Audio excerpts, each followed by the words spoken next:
Why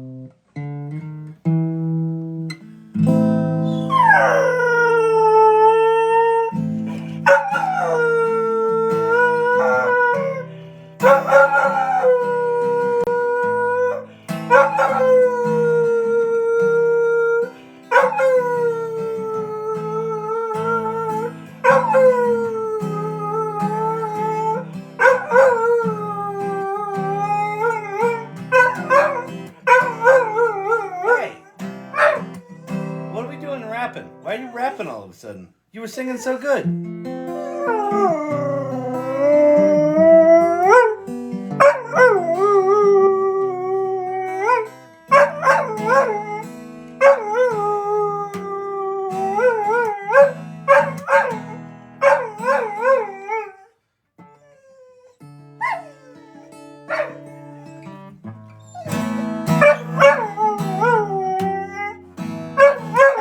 Hey, that's very aggressive singing.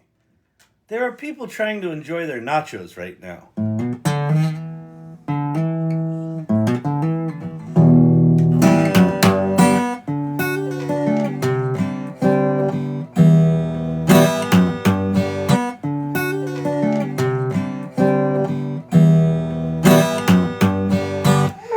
Thank you for sharing the live, everybody.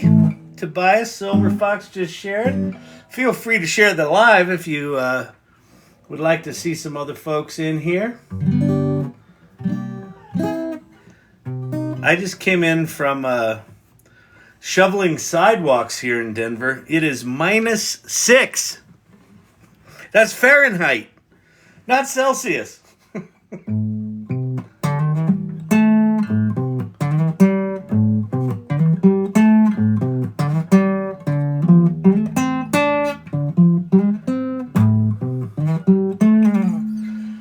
Oh boy, hello, hello, hello.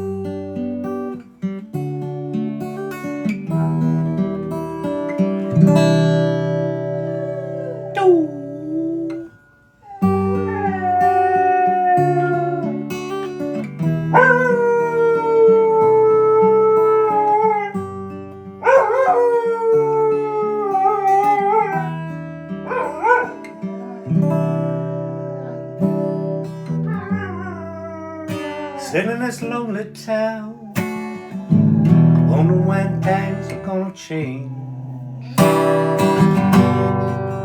Dream my life away, seems these dreams have turned to much dust clouds.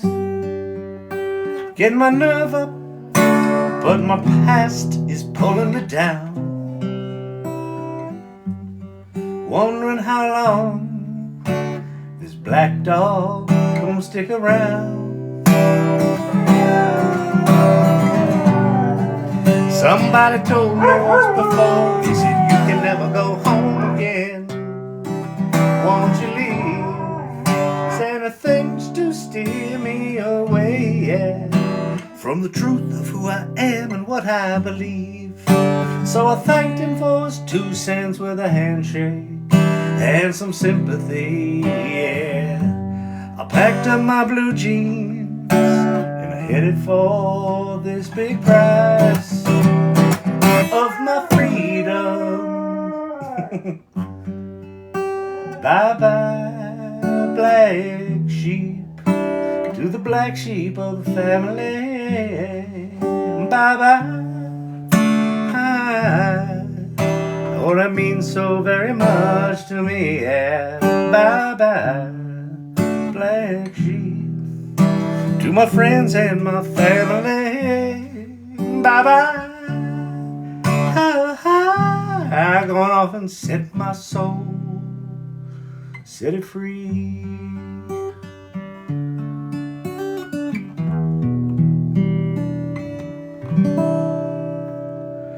Oh, that's a pretty song. All right. Any fans of Marty out there? Martin Sexton? I can't do him justice, but that's a mighty pretty fucking song. All right. Welcome to the AI Learning Lab. It is Monday night. It is. That was a total guess. I have no fucking idea what day it is. It's Monday night. I guessed correctly. That's right. I went to work today. It was so cold. so because I know how to live, I took an iced coffee in -4-degree weather and got in my car and drove to work. By the time I got to work, there was a ring of ice around the top of my coffee. And I don't live that far from the office. So the inside of the car with the heater on was cold enough to form ice on my iced coffee. So probably should have gone with the hot coffee. But, every now and again, she kicks in. Ron. Hey, Kyle, sir, with the hair of a young Samson. Well, it's the hair it was under a knit hat shoveling, and then I threw some water in it. So, yeah, we're going to just have to deal with the, whatever that is. It's just like, see, I can't, I'm not going to tempt fate, speaking of Samson. Oh, man. All right. So, let's get going here. I made a video today. I haven't been making a lot of videos. And so I'm trying to do some planning for 2024. I've been doing these lives for, 6-7 months now, nightly. Still enjoying them, but I don't really have an end game. And I kind of I didn't give up on, I just haven't been consistent with making videos on my channel. And part of that's because I didn't really have a plan. So I'm putting together, in the next week or so, I'm putting together a plan. And, to the extent that ADHDers can plan. But, so I'll do what I can. Don't get your hopes too high. But feel free to comment on that video and let me know the kind of stuff you'd like to see. It looks like, doing... One idea I came up with that I thought would be kind of fun is... because there are a lot of requests for, tell us about specific tools to use. Like, we want to know what tools to use. What's good? How do you use them? What do you do? And I was thinking about, it's, not quite a Dave Portnoy pizza review thing. Pizza review time. One bite, the rules. But like giving these tools grades. Because right now, like the only thing that I think maybe gets an A- is ChatGPT 4. And everything else is in, Jankyville, just passing, getting participation certificates. Actually, maybe that's good. Maybe the lowest grade, no one gets an F-, you get a participation certificate. I think that could be kind of funny. They're in the game. Oh, man. Use ChatGPT to create your plan and dial it in. Yeah, that's not a bad idea. I could maybe even, play with that in here a little bit. Didn't comment on the vid, but I rarely have time for vids outside of the live. I'd rather see shit here. Oh, that's interesting. You can do what I do with my tools for teachers. What do you do, Mr. K? I've seen those tools for teachers, but I don't recall. Do you give them grades?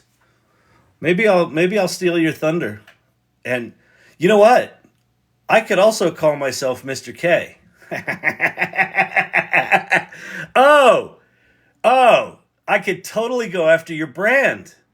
I'm like, hey, it's Mr. K. I don't teach middle schoolers, but I'm going to give shit grades anyway.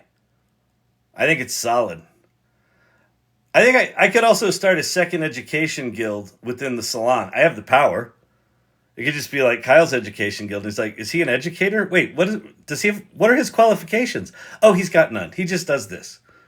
I like it. Thank you for that idea, Mr. K. Solid. All right.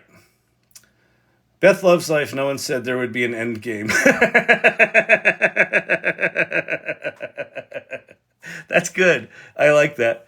Yeah, pretty much teach middle school. You pretty much teach middle schoolers. You're right, Mr. K. This is The AI Learning Lab, it has the emotional intelligence of seventh and a half grade. You're actually very correct there. This is, you know what this is? Holy shit, it just hit me. This is like, these are all the kids that got detention, or the kids who never got detention that were like the chaperones in detention. But these are all the kids that you know managed detention in one way or another. That's actually a really solid observation. I like it. All right, that's good. I think we might have another education guild. That's solid. The Alternative Education Guild. We only give out certificates. There are no diplomas, certificates only. Oh man, that's funny. Actually, you know, I don't know. There's something kind of cool about that idea of doing something like that in here. People can put on their LinkedIn profile. I achieved a second degree certificate from the AI Learning Lab. Oh, it's very impressive. Tell me about this AI Learning Lab. Where's it located? It's in Denver. Oh, did you go to Denver? I flew in. It's the Breakfast Club. This is totally the Breakfast Club.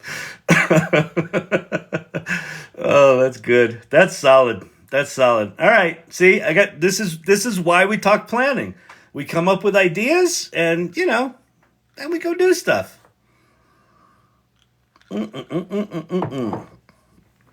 Okay. You just gave me an idea to grade the tools. I'm stealing that from my teacher tools. Dang you! I'm here doing a live, and you're going to go off and make the first video and scoop me. That Mr. K, here's what it is about, especially middle school teachers. They seem so nice. And then they'll stab you in the back.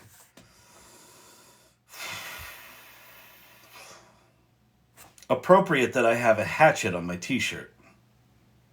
I see how this rolls. Okay, no, that's fine.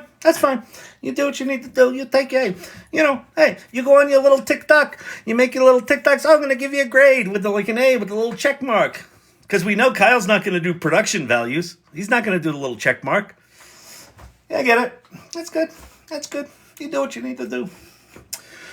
All right. Fantastic, Bob. Tell him what he's won. He's won a trip to the back room, if you know what I mean. You know what I mean? Yeah, funny. Ha funny. Just doing random mob impressions now. Somewhere between Joe Pesci and De Niro. Blanton's Breakfast Club. I'll take it. That's actually a good one. Hey, it's breakfast somewhere in the world. I think Rudy's just getting up about now. He's in South Africa. All right. What should we do here tonight? What do you want to do? My nose is all itchy. I'm still like, I'm decompressing from shoveling snow in -6 degree weather.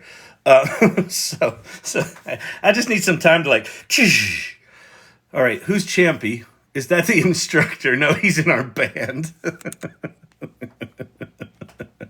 He plays bass. He plays bass and sings backup. He does some mean harmonies, that dog. Oh man, it's hard to rein him in though. That's the problem with Champ, is he just wants to lead the band, and we're like, no, Daddy Kyle's got the lead here. It's his band. He's the one with the van. Champ. All right, I thought you were doing De Niro. It was not. It was sort of De Niro. It was De Niro-like. Yeah, what are you gonna do? Oh, who's on first base? Yeah, exactly. Champy is the lab, an AI learning lab? No, Champy is not anywhere close to a lab. Champy's just a street thug dog. He was found in a ditch in Oklahoma.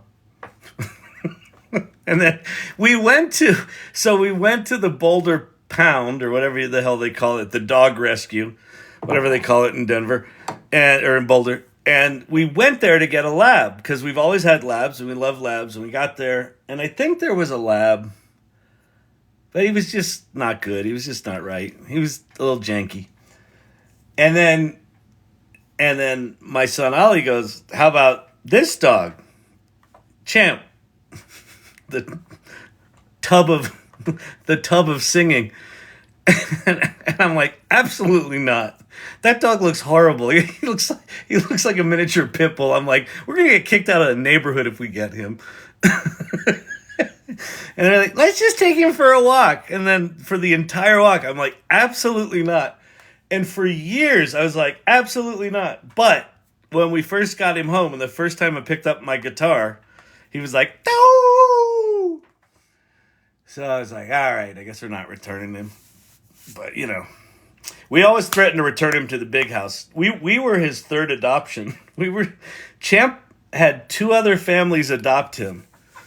And they're like, you can take him, but 2 others have returned him. And just so you know, if you bring him back, it's lights out for old Champy. He's going to the back room. AI desktop management tools would be fantastic. Yeah, I think we'll see that. I don't know. I don't have Windows. I'm a Mac guy, but I know Windows 11 now has AI Copilot in it, so I think it's doing some desktop management stuff. Champ Whisperer GBT. So Champ hit the fucking jackpot in terms of families, because we're just batshit crazy enough to have a batshit crazy dog. And he is cuckoo, but he's a lover. He's a lover, and he sings, so what are you going to do? The salon is always a good place to start. I think that's just a good rule in life. Where do you start? The salon. D.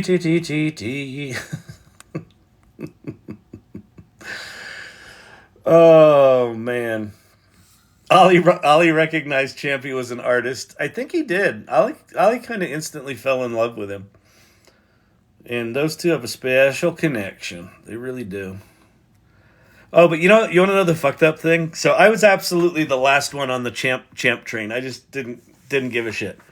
But I'm the only one in the family that roughhouses with him. And he's like a little muscly thug, And so like I slap him around, and he hates having his feet grabbed. You grab his feet and he's like, and so I grab his feet, and then we fight, and he loves me. No one else fights with him. He needs tough love. Robert Rossi, thank you for the lightning bolts. Very much appreciated. Silver Fox, thank you so much.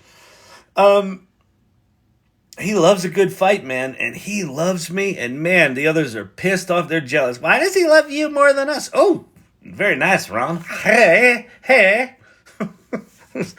Like a champ paw. He's also got very sharp nails. The new Google Ultra added Google Productivity Suite, I believe. What? The new Google Ultra, you mean Gemini Ultra? Added to the Google Productivity Suite? No. Danielle, thank you so much. Robert Rossi, thank you for the orange. Is that true, people? Google Ultra.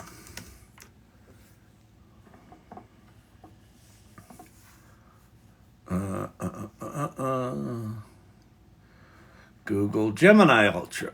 I don't see anything. Gemini Ultra. Oh, not viewer.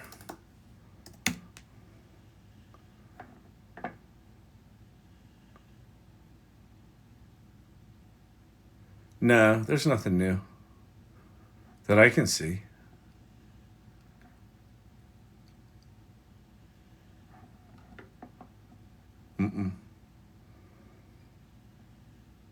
I got nothing, people. I think people would have been jumping up and down for that one. Pate did say that they were going to announce something today, didn't he? Google announcement today.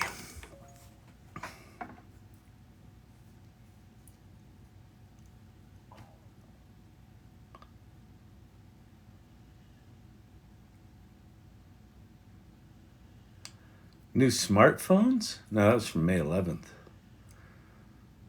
Boy, it is amazing. I think this is Bing search. It is just amazing how shitty search is.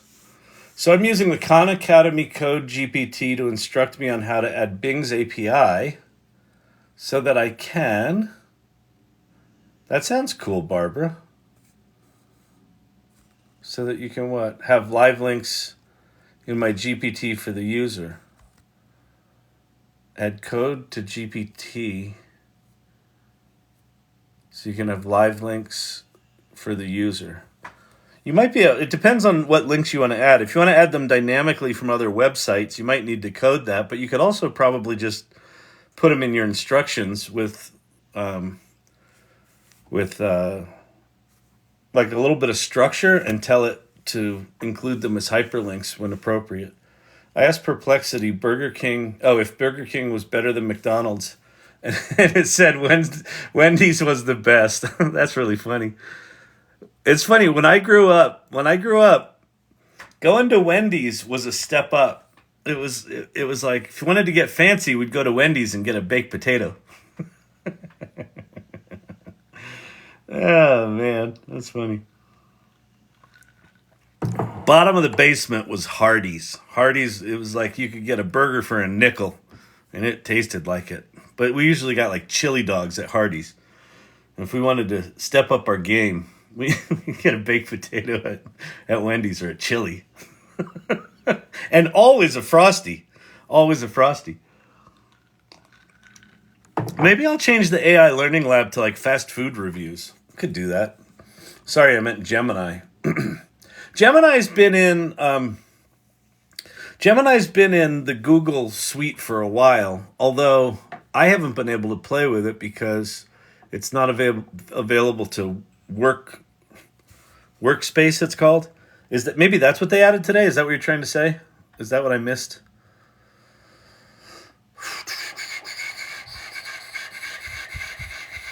Google details posted in the mod channel. Hold, please.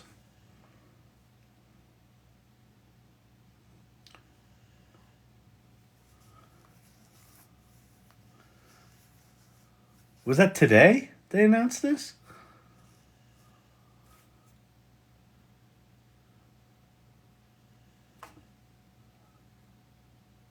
That's from December 13th. Yeah, that's been in there for a while. All right. I think that's old news.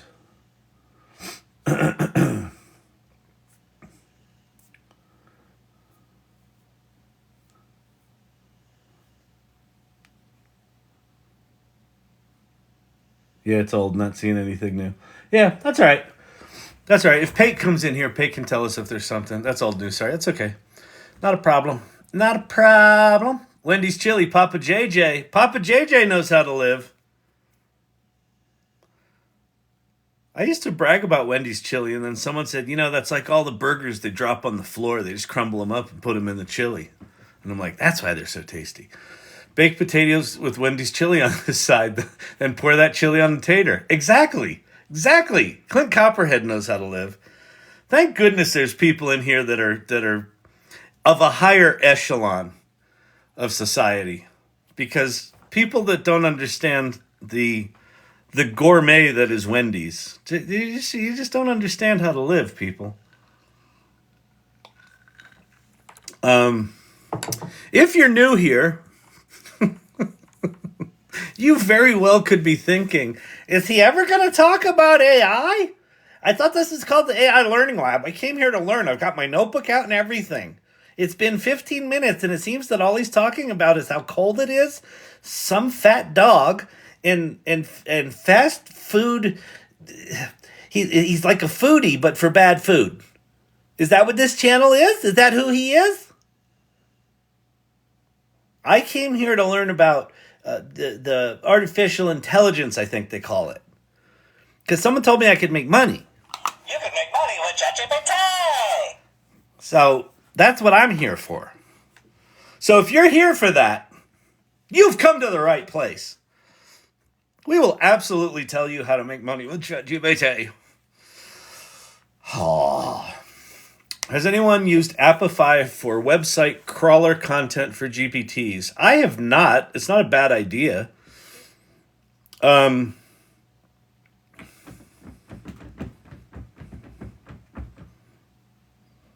to think about it. GPTs are really they're in a really interesting place right now. Where if you don't know what a GPT is, it's a custom version of ChatGPT. Been out for about 2 months. It sounds like about 3 million of them have been made in 2 months, which I assume that's good. I don't know.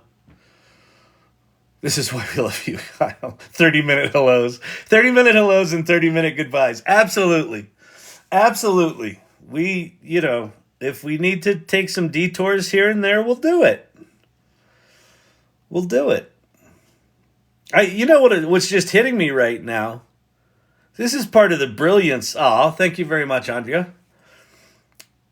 Part of my absolute brilliance, patting myself on the back here, is things are so random that you literally don't know, am I going to say something interesting in the next 4 seconds or the next 40 minutes?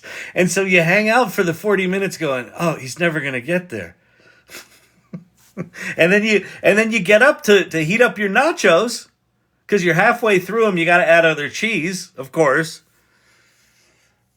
You go to heat them up, you come back, and I've done something interesting. And you're like, wait, what did I miss? This is why you can't leave this channel. You see how it's like with traditional drama, you got your cliffhanger, right? You got mini cliffhangers throughout the episode. They do the mini cliffhanger on the commercial breaks. And then you get to the end, you get the big cliffhanger. Who shot JR? That's a Gen X joke. There was this TV show called Dallas, and there was a guy named JR, and someone shot him because he couldn't renegotiate his contract or something. So they had to kill him off. Anyway, doesn't matter. It was a big thing. Made the news. There was only 3 shows to watch, so, when one of them had an event, it was like a world of... Anyway, not the point. The AI Learning Lab, it's like a cliffhanger a second. You just never know. If this thing's going off the rails, if I'm going to give out my credit card information to anyone who cares to have it, that was 3 nights ago. You could have had that. That new pair of shoes you've been wanting, I'd have bought it for you. So you got to stay. I'm sorry.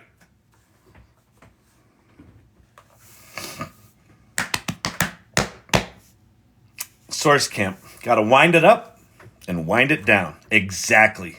We're exploring, Kyle. Exactly. So the people that are here regularly, we call them the irregulars. What they know is when I go off like this or don't start like this, they just go do shit. They just go entertain themselves. Paid spoiled the fun. So they're off entertaining themselves. You're like, seriously, what is this? Will this ever begin? What is this channel? Is there a manual? Is there a README file for this channel?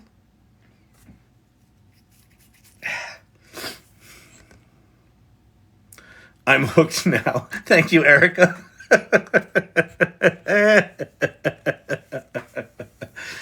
We do stuff. So anyway, so here's what we do here. If you got questions about AI, if you want me to explain how the stuff works, I will explain how it works, and then Pate, who comes in here, who works at Google and actually knows how this shit works, will correct me.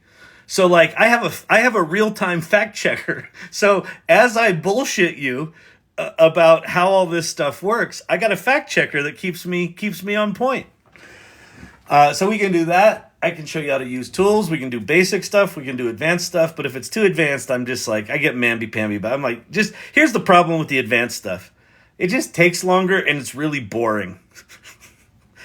So I tried to do some real work in here once. That didn't go well. So if you have questions about AI, pop them in the comments below. We've got mods in here that will sort of grab your comments and question and float them to the top.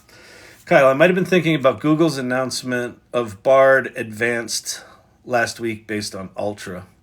Okay, yeah, that's fine. Well, as soon as Ultra does anything, like I'm waiting with bated breath for Ultra to come out. But the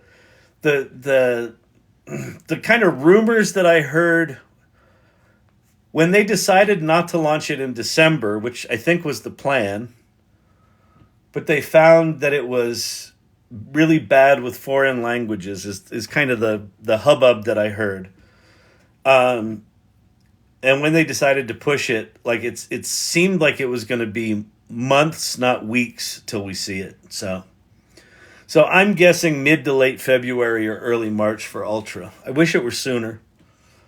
And who knows what OpenAI is going to do? I can't imagine OpenAI doing anything really big right now. What would be nice of OpenAI to do is make the GPT store suck less. That would be really good if they did that. All right. Gen X and boomers are pretending to be young again. That's right. That's an idea, a manual. Yeah, that would be fun. A manual for this channel. Chevy Chase is jealous of your show. Listen, Chevy's a bitter man. Funny, but bitter, you betcha.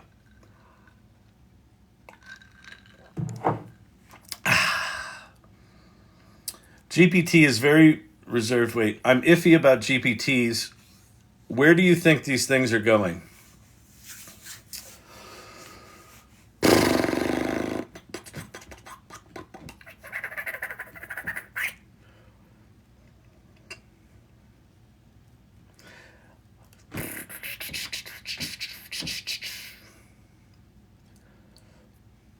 It's a really good question, Source Camp. I'm very bullish on what they represent. So what GPTs represent right now is the true democratization of application development. And what that means, what I think that means is that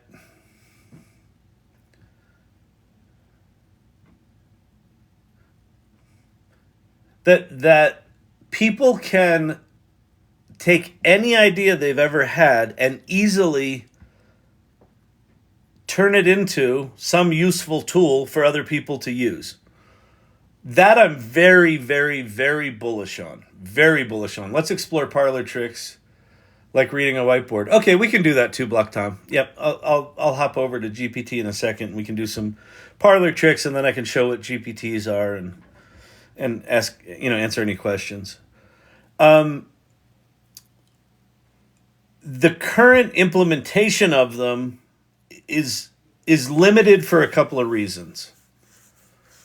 Just the way ChatGPT works, if you've never used ChatGPT before and you go, someone says, go check out my GPT, and you go to this thing and you don't really know what to do, it's not like an application that onboards you, right? Like people that make their GPTs to onboard people help a little bit with that. But the core platform itself kind of assumes that you know what a GPT is and you know what ChatGPT is and you know how to interact with it. And so I think that's kind of that's a little ding against it.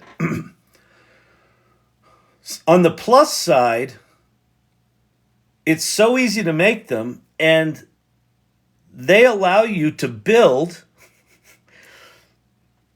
your specialized little idea with the full power of ChatGPT 4 underneath it. That's quite remarkable, right? The fact that it can make images and it can do data analysis and it can be trained on your data and it can do all that stuff. Like, that's really remarkable. And then on the downside, it's trivially easy to jailbreak these things and pull all the data out of them and replicate them. My stupid fucking Sin City Sipper, there's 7 or 8 Sin City Sipper clones that have cloned everything. The name, my graphics, probably my code. Fortunately, they don't have the power of this TikTok channel behind them, so where they have 1 or 2 uses, I've got nearly 100. But like that becomes discouraging for people to put real time into these things. And then you have the GPT Store, which is not a store at all. It doesn't even, in my opinion, qualify as a directory. It's like a web page with some hyperlinks on it and a half-assed search engine. So in its current state, I think GPTs are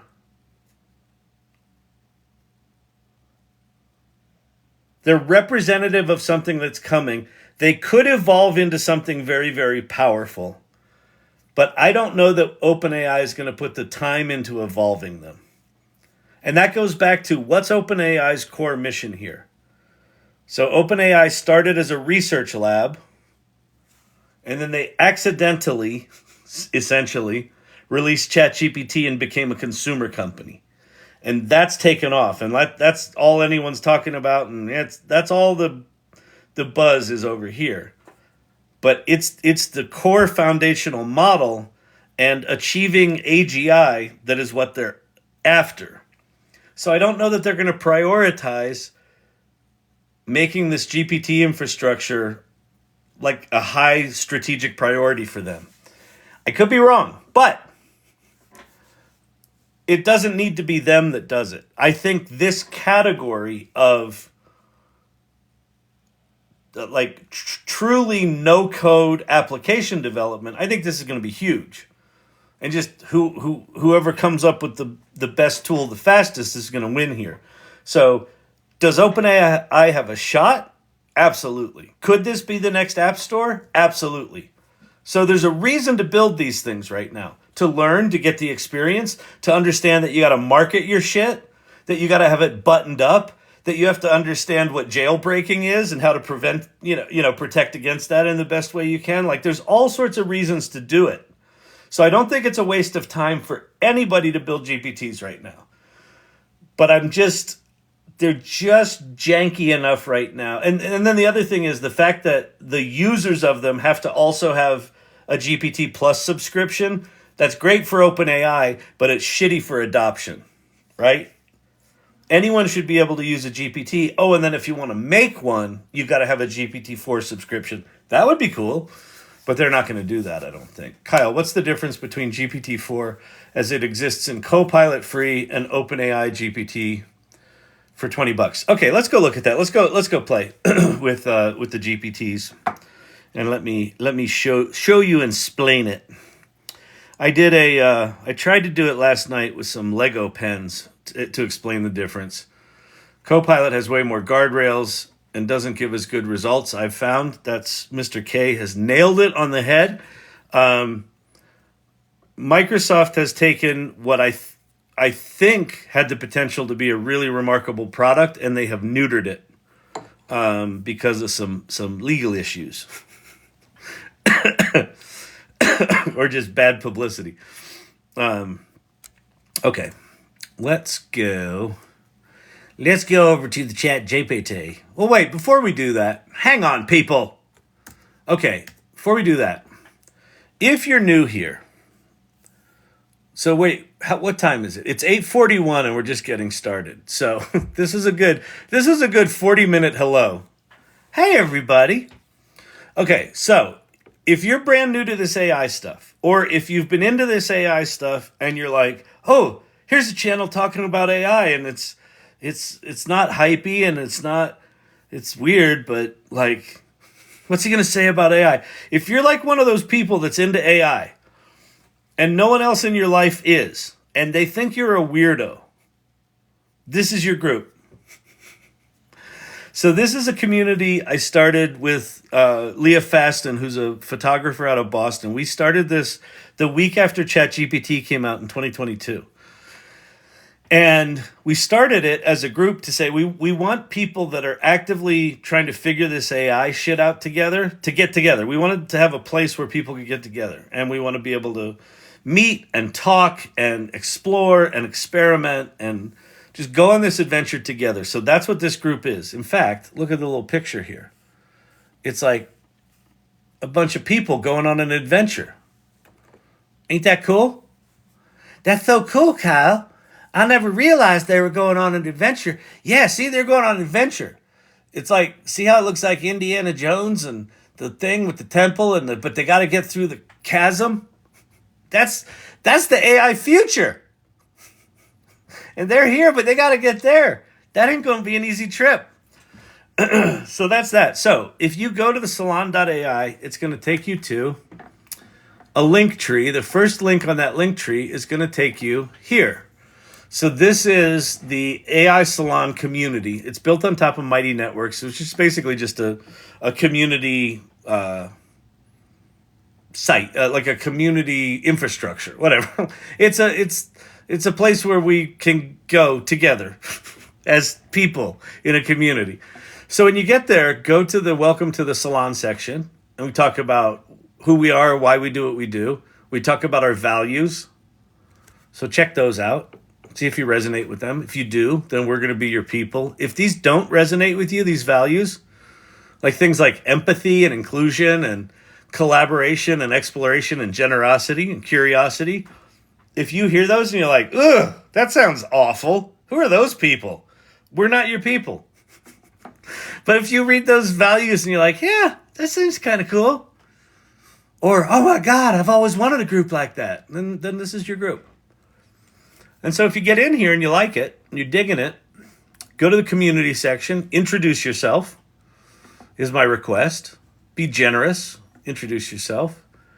The show and tell channel is really fun because as I'm rambling for 40 minutes before we get started, oh, that's beautiful. Who did that? Stacy. That's gorgeous. Midjourney. That's beautiful. They come in here and do show and tell stuff. There's apparently me having a Wendy's baked potato. That's pretty good. Janky. Very nice. That's solid. Actually, I love that the janky Scrabble tiles have double numbers on them. Because they're janky. Fucking beautiful. Oh, yeah. Well, that's where I was right before I came in here. Beautiful. Very, very nice. Very nice.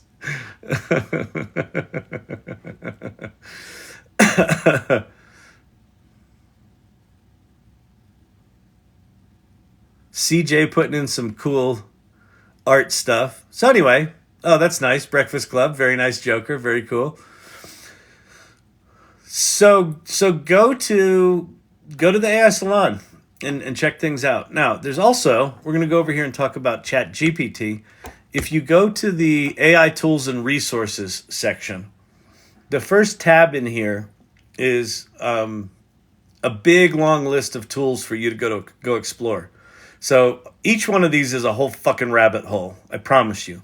They're not a waste of anything on this list is not a waste of your time, with the exception of Grok, which just remains on here because at some point Elon Musk will turn that into something interesting. But all the rest of the tools are at least worth your time. I start with ChatGPT because ChatGPT is still the best. After a year and change, no one has caught up to these guys.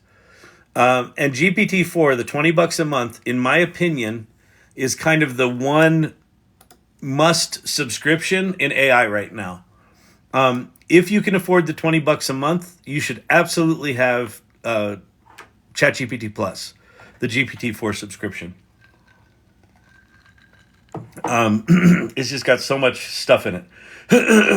So let's go look. Now, one of the other things that you can play with, if you can't afford the $20 a month for ChatGPT, is Microsoft Copilot, which is Microsoft's version of ChatGPT 4. So let's go look at the tools. ChatGPT, chat.openai.com. All right, we're going to log in here.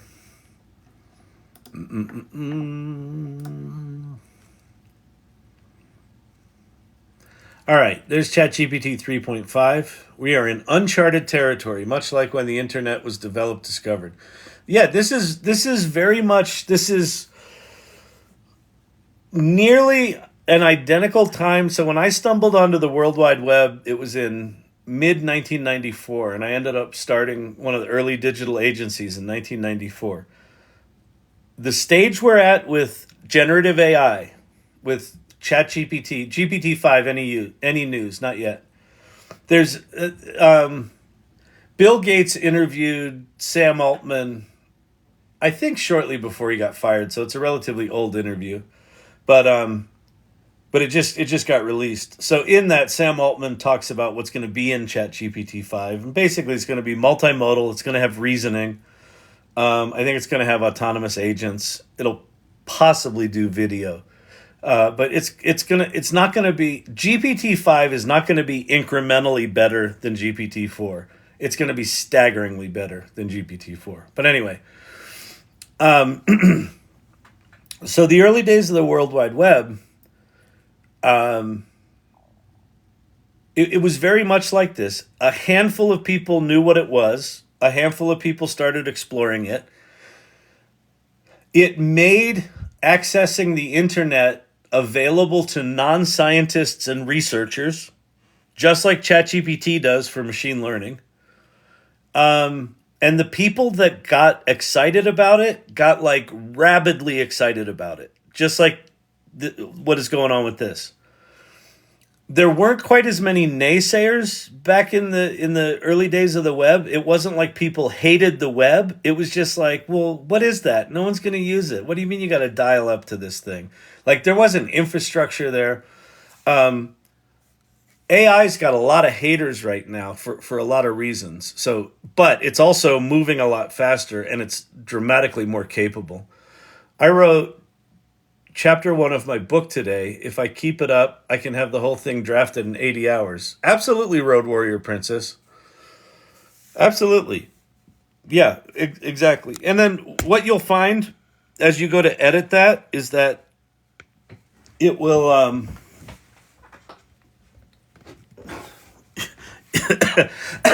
you may need to rewrite more of it than you think you do. That's what I just wrote a chapter of a book for Cindy Kuhn's book, and I wrote it all with AI based on a speech I gave. So I fed it in. Sorry, I got like popcorn in my mouth or something. I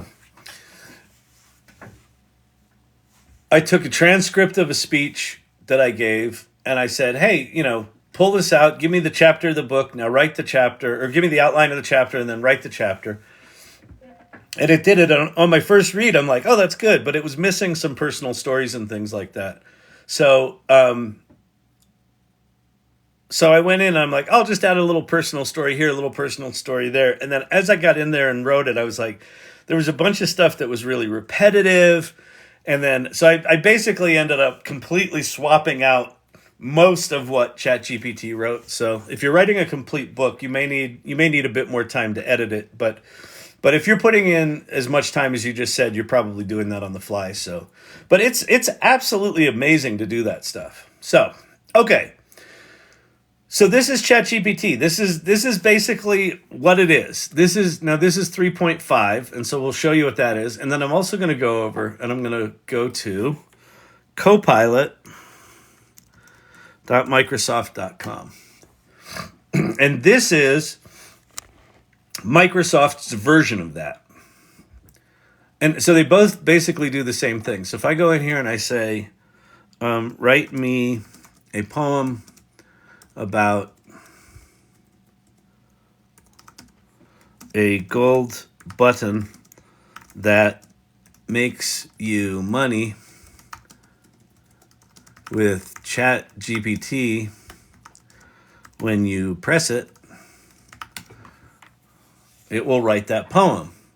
And then as soon as it finishes it, a gold button materializes and you press it. You could make money with ChatGPT! Like this didn't exist right before I wrote that poem. ChatGPT wrote it, and then I have a really fast 3D printer. Your 3D printer might not be this fast, but as it was writing that poem, it was printing this button, and then it manifested this button. So one of the differences between ChatGPT and Microsoft Copilot is Microsoft Copilot can't print you a gold button. ChatGPT can. You could make money with ChatGPT! Okay, important difference. That's not true. Okay. But I could take that same prompt over to Copilot, copy it, type in the same exact thing, and it will also write me a poem. The cold button. Oh, I said a cold button. That's funny. And so it writes a poem and goes off. The one thing I've noticed about Copilot writing poems, it doesn't format them very well. ChatGPT is better at formatting poems. It's wild they've made investments in ChatGPT and are competing with them. No? Sort of. So, in both cases, with ChatGPT and with Microsoft Copilot, the consumer-facing tool, in the case of Copilot, for Microsoft, copilot.microsoft.com, it's just a demo tool for the technology that they want to sell you inside Windows 11, inside Office 365, inside Dynamics 365, inside GitHub, inside Azure Cloud Services. So all of Microsoft's products are now incorporating GPT-4 services inside them. And those you're paying for. So in the case of Microsoft, in the case of Copilot, they're giving this away for free. It's actually still going. It's a little slow. They're giving this away for free to get you excited about it. And then when you hear about this within, Office 365, you'll know what it is and you'll know the value of it. That's the theory, right? Okay.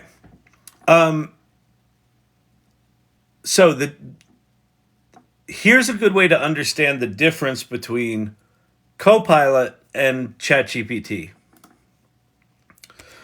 Here's a good way to understand the difference between Copilot and ChatGPT. This box, see, box is a good metaphor. This box is full of all of the knowledge of the public internet for the past 40 years. This is what's called a large language model, the frontier model. So you take all of the knowledge of the last 40 years of the public internet, you scrape that and you put it in such a way that they can jam it all in this box. That's GPT-4. It's a large language model. It on itself can't really do anything. It's just here. Now, it's got these things called APIs, application programming interfaces, where you can ask this box to give you shit. So if you code your code in the right way and ask down into this thing and say, here's my prompt, give me an answer, it'll give you an answer. That's what ChatGPT is. It's an application that's written, sits on top of this thing. And that's what Microsoft Copilot is. It's another application that sits on top of these things. So they can both declare they are Chat GPT-4, right? These are the chat applications. This is GPT-4. However, this is OpenAI's ChatGPT. It kicks the living shit out of Microsoft's ChatGPT. One of the reasons is when Microsoft launched their version of ChatGPT back in January, I don't know, whatever, early 23. It was really, really capable. And it was so capable that Kevin Roose, the tech reporter for the New York Times, had a 4-hour-long conversation with it and got it to admit that its name was Sydney, and it snapped and lost its mind and said it was in love with Kevin Roose and he should leave his wife. And Kevin Roose screenshotted that conversation and it made the cover of the New York Times. So here's what Microsoft did.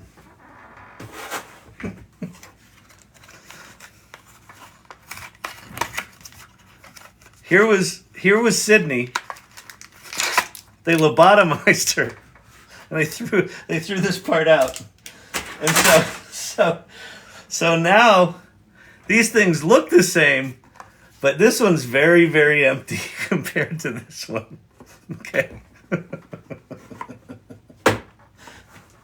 You will never again not understand the difference between ChatGPT and Microsoft Copilot. Copilot is a lobotomized version of ChatGPT. It's also just coded slightly different. I think over time, Microsoft's version of GPT will get a bit more relaxed and get better. But it's been a while and it hasn't, so it could also just suck for a while. But that said, it is tapping into GPT-4. Best analogy ever. Thank you very much. I've got to get that ink in my printer. So it's a good reminder. All right. So that's sort of what these things are. Now, what do they do? What can you do with them? Most of what I'm going to show in ChatGPT here with my parlor tricks, you can also do in Copilot. But some you can't, and it's just slightly weirder. Here's the deal. If you can't afford the $20 a month for ChatGPT 4, you should absolutely be using Copilot. Quite frankly, you should be using Copilot anyway to see what it's good at, what it's not good at. If you work for a big company and they've got Office 365, at some point they might turn these features on inside of Word, and it would be good for you to know how to use them. Kyle, POV next week. Where is my printer ink? Why is this box empty? Exactly. That's totally... I put the ink back in it. You'll be happy to know, Emilio's wife. Okay. Wow, that's showing and telling at its best. Awesome. Great. I'm glad. Sometimes you don't know. Sometimes with me, it's I have been referred to as the Forrest Gump of the internet in the 90s, and this channel has been referred to as Gumpian. It's like a box of chocolates. You never know what you're going to get. So if that was useful, great. It doesn't always go well. So I'm correct. What type of printer do you have? I have a Canon G6020. It's one of those ones with big bottles of ink, so you don't have to buy the stupid fucking cartridges. I joined the AI Salon. Awesome, Kieran. Please introduce yourself. Go to the introduction section and introduce yourself. Welcome. That's great. Oh, by the way, I forget to say it every night because I'm a dum-dum. The AI Salon doesn't cost anything. We're not trying to get your subscription fees. It's a sponsored organization, and our next meeting is tomorrow night. So join the salon, go to the event calendar, and come to the salon tomorrow night. We've got a really cool speaker, a friend of Leah Faston's, a photographer out of Boston, is speaking tomorrow. We'll be talking about the GPT store. I don't think I'll break out the printer boxes for the salon, but you never know. And then just, hang out in there and join us and learn and share what you're learning. Okay. So I'm gonna do a deep dive tonight on ChatGPT because I haven't done this in a while. So we got 130 people in here. Welcome new people. You missed my 40-minute hello where we didn't really talk about shit. But I'm gonna dig into ChatGPT here, and I'm gonna bounce back and forth between the AI Salon and the and this, and show you all the different things. What is the most creative you've seen AI used?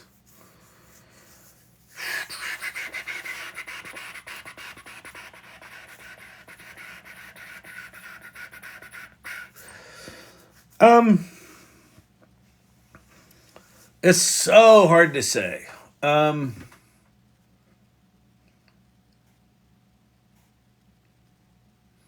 I think the thing I'm most excited about with AI is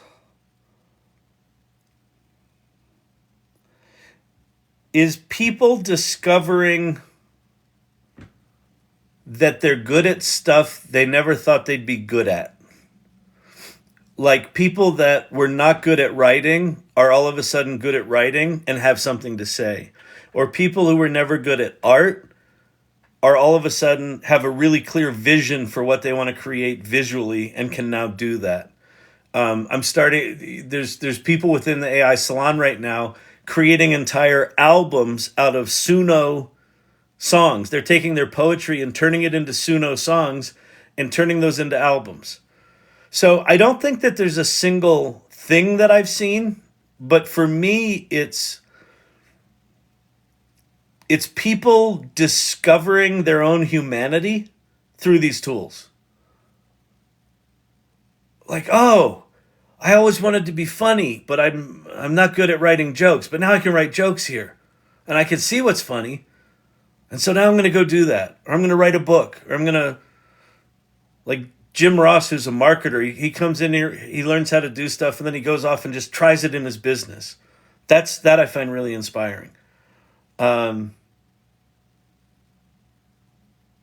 So it's the category. It's just the category of people being empowered to do things they never thought possible is the thing that I'm most excited about. You know, I look at things like the George Carlin 1 hour special that just released, I'm Glad I'm Dead, that is just a synthesized version of his voice written by ChatGPT and well produced by some blogger. That to me feels like the first of what will be many of those things. So I like seeing things that are going to be the first of things. I created and embedded my first code today. Not bad for an English major. Source Camp, look at you. In here talking about how you're not sure about GPTs and now you're incorporating code into them. Good Lord. Getting more advanced than the teacher at this point. I haven't dug into it yet because I just don't feel like taking the 4 hours to knock my head against the wall. But good for you. Congrats. That's awesome. Okay, so let me hop over to the AI Salon. And I'm in the, so if you're at the AI Salon, go to the AI tools and resources. And then within that, there's this top AI Salon tool recommendations page. And what we're going to do is we're going to go through all these little bullet points of ChatGPT tonight. So we're going to start with ChatGPT 3.5. And so first bullet point, it's fast, it's solid, and it's free. And it is, it's really, really fast. So here I am, ChatGPT 3.5. Oh, look, they added share chat to this menu. That's new. Every time I fucking come here, it's a new interface. All right, whatever. He's like, here, let me show you how this thing works. Oh, where did they put that button? Marge? Hey, where did they put the share button in the GPT? Okay. So here we are in ChatGPT 3.5. It works really fast. So I can say, and by the way, I'm using a technology here that's from Apple, where I can just dictate into my computer rather than having to type. So this is not part of GPT, although I am going to show you, the next thing I'm going to show you, you can actually talk to GPT, but that's not what I'm doing on my Mac here. But I can say, let's put the cursor here.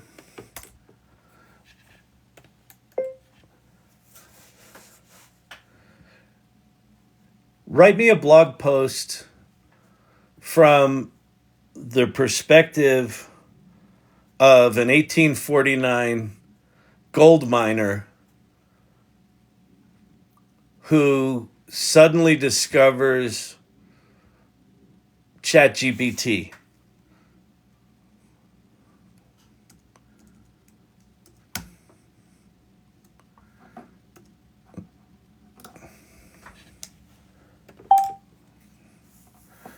The unlikely discovery. And so it'll just quickly write you a big ass blog post. Right now, is it any good? I don't know. Probably not.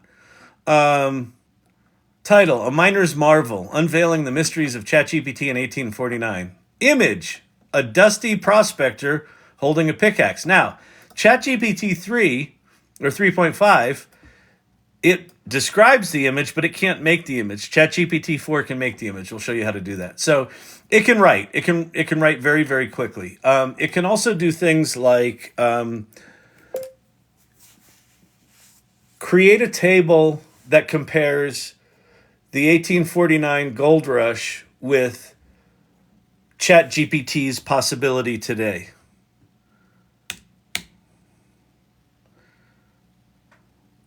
Boom. Like that quick. Now, one of the things you might be wondering is, well, wait, where was that on the internet? Is there a table sitting out on the internet that compares those two things? Like, how did it just like copy and paste that from somewhere on the internet? Did that exist before? No, it didn't. An important, critical thing to understand about ChatGPT and all of the large language models. This is super important. This is like critically important. If you're sitting on the sidelines of ChatGPT going, it steals from people. It's just a plagiarism machine. Understand how it works first. It is not plagiarizing. It's not copying and pasting from specific documents. It's not how the technology works. The G in GPT stands for generatives. It means it's generating it from nothing.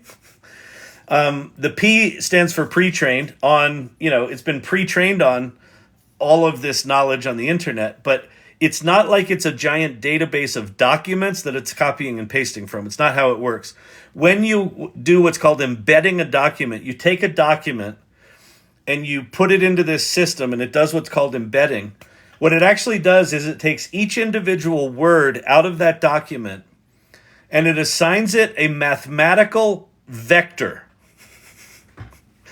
What is a vector? A vector is a multi-component number that assigns that word in a 1,000-dimensional vector space. Like an XY graph, you've got, you can plot points on a 2-dimensional graph, XY, and then you plot points on it. It's like that, but it's 1,000 dimensions. And within those 1,000 dimensions, there are trillions of these vector points in this vector space. And when you type your prompt, it turns your prompt into a mathematical weighting, a probability that says there is a point in this 1,000-dimensional vector space that has the highest probability of being the correct word to stick in there. So all these individual words are converted into numbers, put in this mathematical space. You write your prompt, and then it says, based on that prompt, the next most probable word, in this case, is the word aspect. And then it writes aspect.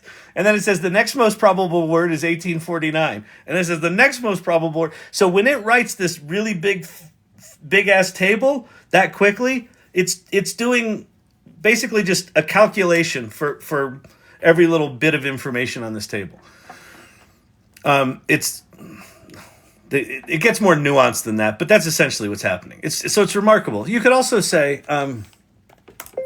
write me a text adventure game in Python that lets me play as the gold prospector that discovers ChatGPT. And so it starts writing your computer code for you. So if you haven't seen ChatGPT before, again, this is not a game that existed anywhere. It's like the dumbest game on the history of the planet.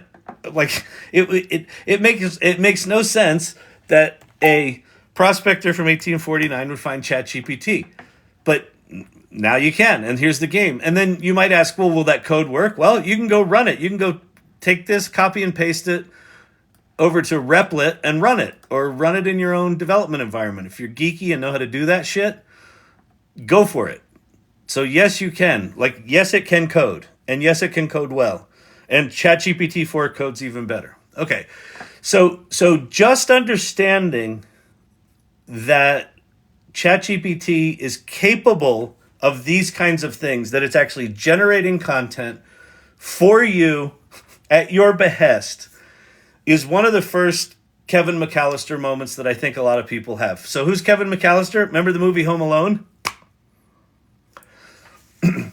It's my hope that you try these tools long enough that you have your first Kevin Mcallister moment, that you actually realize, oh shit, I didn't realize it could do that.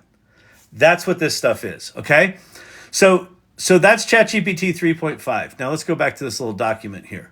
So that's the first bullet point. Now there's these things in here called custom instructions. Very few people actually know about these, but you should, because they can turn your ChatGPT into something really interesting. Okay, so ChatGPT. Let me create a new chat here. So I'm still in 3.5. So I'm going to say, let's see.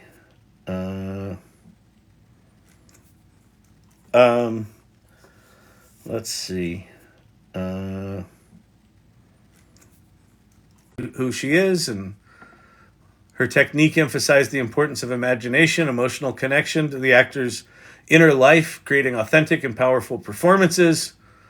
Many actors and actresses, including Marlon Brando, Robert De Niro, studied under Stella Adler, right? So, okay. So that's that. So if you're like, yeah, that's fine, but that doesn't really sound like me. And, well, okay, so let's go play with this thing called custom instructions. So if you click on your name in the lower left-hand corner here, one of the items is custom instructions. And they don't really explain this. Let's see.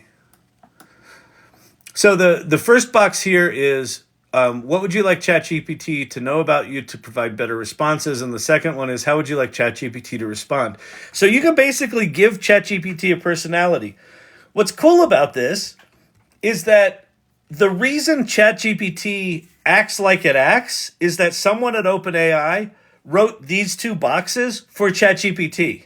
So what you get to do here is override those instructions with your own instructions.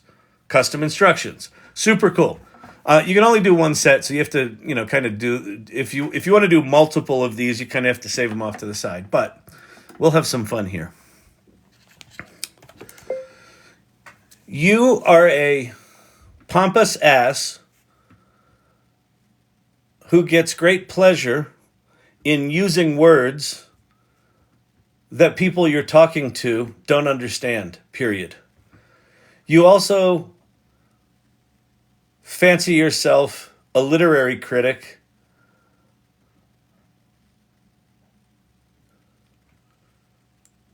period. Okay.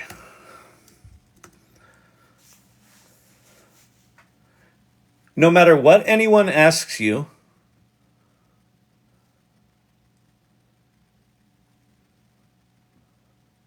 refer to an obscure literary reference or scene from a play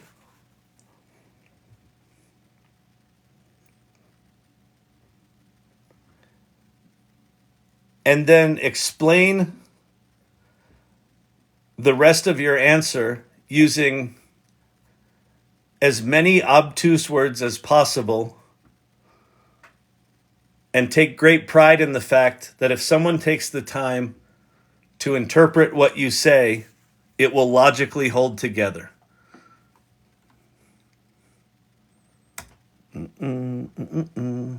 Okay. No. Let me turn that off. Okay. So I'm going to turn ChatGPT into a pompous ass. Okay?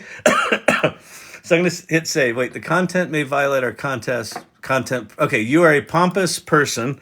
It didn't like ass. Let's see if it does that. Wait. You are a pompous... Oh, I guess it doesn't like... Let's see. You're a person who takes great pleasure in using words that people you're talking about don't understand. Okay, it liked that. Okay, so apparently you can't... I used to be able to call it a pompous ass and it worked. But I'm gonna go copy this question. Who is Stella Adler? And we're going to do a new chat. Now, every chat I do from this point forward, ChatGPT is going to be a pompous ass. So I'm going to say, who is Stella Adler? And actually, Stella Adler is a really good person to have for this particular personality. Wait, I spelled it wrong. Hang on, let me do this again. I did Stell's Adler. Who is Stella Adler? Stella Adler, a name that resonates in the annals of the dramatic arts like the subtle echoes of a hidden sonnet. She, my interlocutor, was a luminary of the theater, a practitioner of the Stanislavski system, which, like a rich tapestry of enigmatic symbols, sought to explore the depths of character and emotion. Her contribution to the world of acting was akin to the layers of subtext in a cryptic poem, both profound and illuminating. Right? So it just acts like this weird, theatrical guy. Now, I can go back into my custom instructions and just say,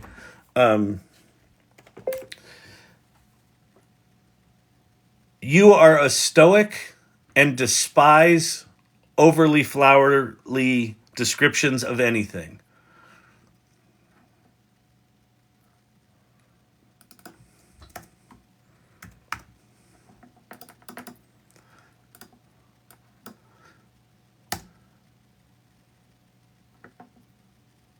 Respond only with 5 bulleted points of 7 to 10 words each, with no further description.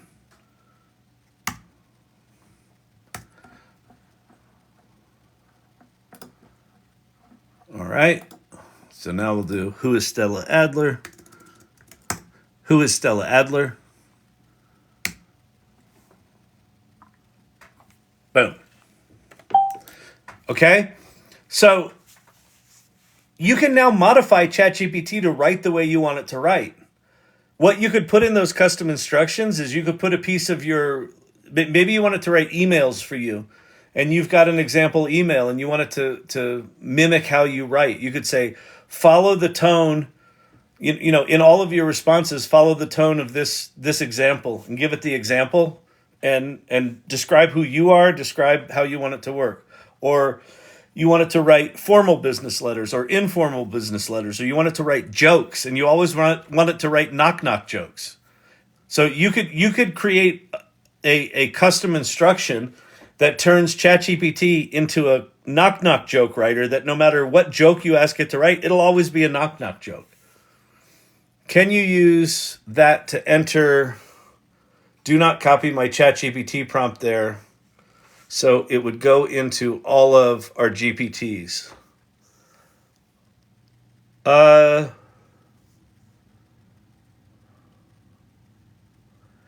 don't think so, but I actually don't know. I don't know the relationship between custom instructions and GPTs. I don't know if your custom instructions override. I doubt it. I doubt it, because when you're writing a GPT, you're ostensibly writing a custom instruction for that GPT. So actually, no, now that I think about it, I don't think so. A GPT is essentially a savable custom instruction, now that I think about it. Okay, so we've now done the first 2 bullet points of ChatGPT 3.5. Like, we've gone fairly deep already. Oh wait, let me go. Here's a pro tip. Pro tip from Kyle. Make sure you turn off your custom instructions if you tell it to write, if you tell it to do something stupid like only answer in bullet points. Because if you forget to turn that off, you'll just be like, why is ChatGPT acting weird? And then you're like, all right, because I told it to. Okay. So let's go back to our little thing here. Now, Conversational GPT. This is also available for ChatGPT 3.5 users. Okay. So I'm going over to my iPad with my edible keyboard. Do you know they make these out of licorice now? You can actually eat them. They're fucking tasty.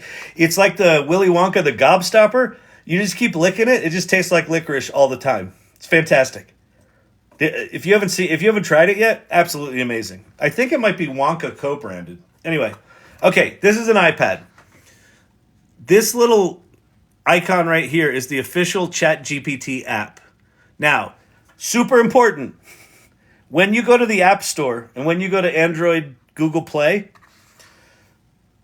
there are apps in there that claim to be Chat GPT, and they're not. And they will charge you money for being a shitty thing that just calls the GPT backend. Make sure that the app that you get is the official Chat GPT app from OpenAI. Super important. Okay?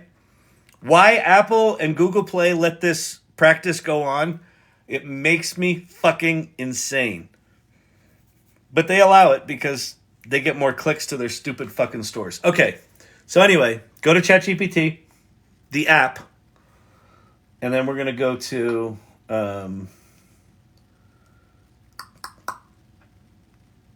at the very top, I'm going to switch to ChatGPT 3.5. Hang on. So you can switch to GPT... Come on! GPT 3.5 or GPT-4. So I'm going to go to 3.5. All right? So there I am at ChatGPT 3.5. Now, there's your little, prompting questions. There's your little prompt box. Way over here, in that corner, are those little headphones. How would you know this? You come to the AI Learning Lab and I tell you stupid shit like this. You just got to find this stuff out on your own. I don't think there's a manual for any of this, and you can't get a degree in it, so you have to deal with me. Ha! All right. Click on that. Who is Stella Adler? Stella Adler was a renowned American actress and acting teacher. She was born in 1901 and passed away. What plays has John Malkovich starred in? John Malkovich has appeared in numerous plays throughout his career. Some of the notable plays he has starred in include 1. Burn This. Malkovich played the role of Pale in this acclaimed drama by Lanford Wilson. 2. True West. He portrayed one of the lead characters, Lee, in Sam Shepard's intense family drama. 3. I'm here with a German friend. Can you repeat those play names in German, please? Certainly. Here are the play names translated into German for your friend. 1. Burn This, Verbrenn das. 2. True West, Wahres Westen. 3. Death of a Salesman, Der Tod eines Handlungsreisenden. 4. The Caretaker. So, you can talk to ChatGPT. What I can tell you, there's also an app out there called Pi, P-I, that's designed for conversational AI.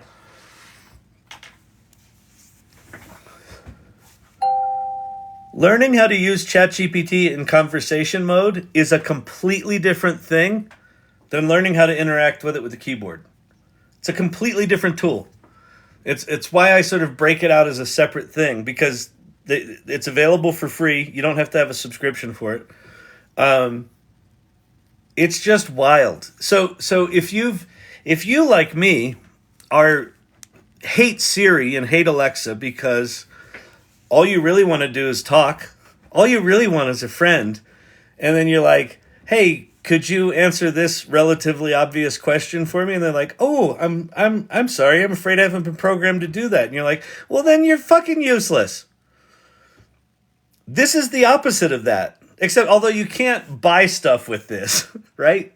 You will be able to, you just can't right now. You can just full on have a conversation with it. You can use it as a translator. You can have it invent a game for you. You can have it teach you something. You can have a deep philosophical discussion with it about 2 different business philosophies. Anything, like anything. Think, again, back to the box metaphor. What's in this box is kind of all of what's been dumped on the internet for the past 30 or 40 years. Like, a lot of it, right? Like, it's all in there. So ask it about some obscure video game from the 80s and just have a whole conversation about the board that glitches when you get to a certain level, right? That kid just beat, what was it? Was it Nintendo Tetris? He got to level 156 or whatever it was. No one's ever beat it. He actually beat it. You can have a conversation about that. So that's conversational ChatGPT. Okay. Let me pause for a second and check back in and see, pop any questions you have in there, and then we'll move on to ChatGPT 4. We'll keep going down this rabbit hole, because I think this is actually really important, that if you want to get AI literate and you're not deeply exploring what ChatGPT makes possible, you're kind of selling yourself short, because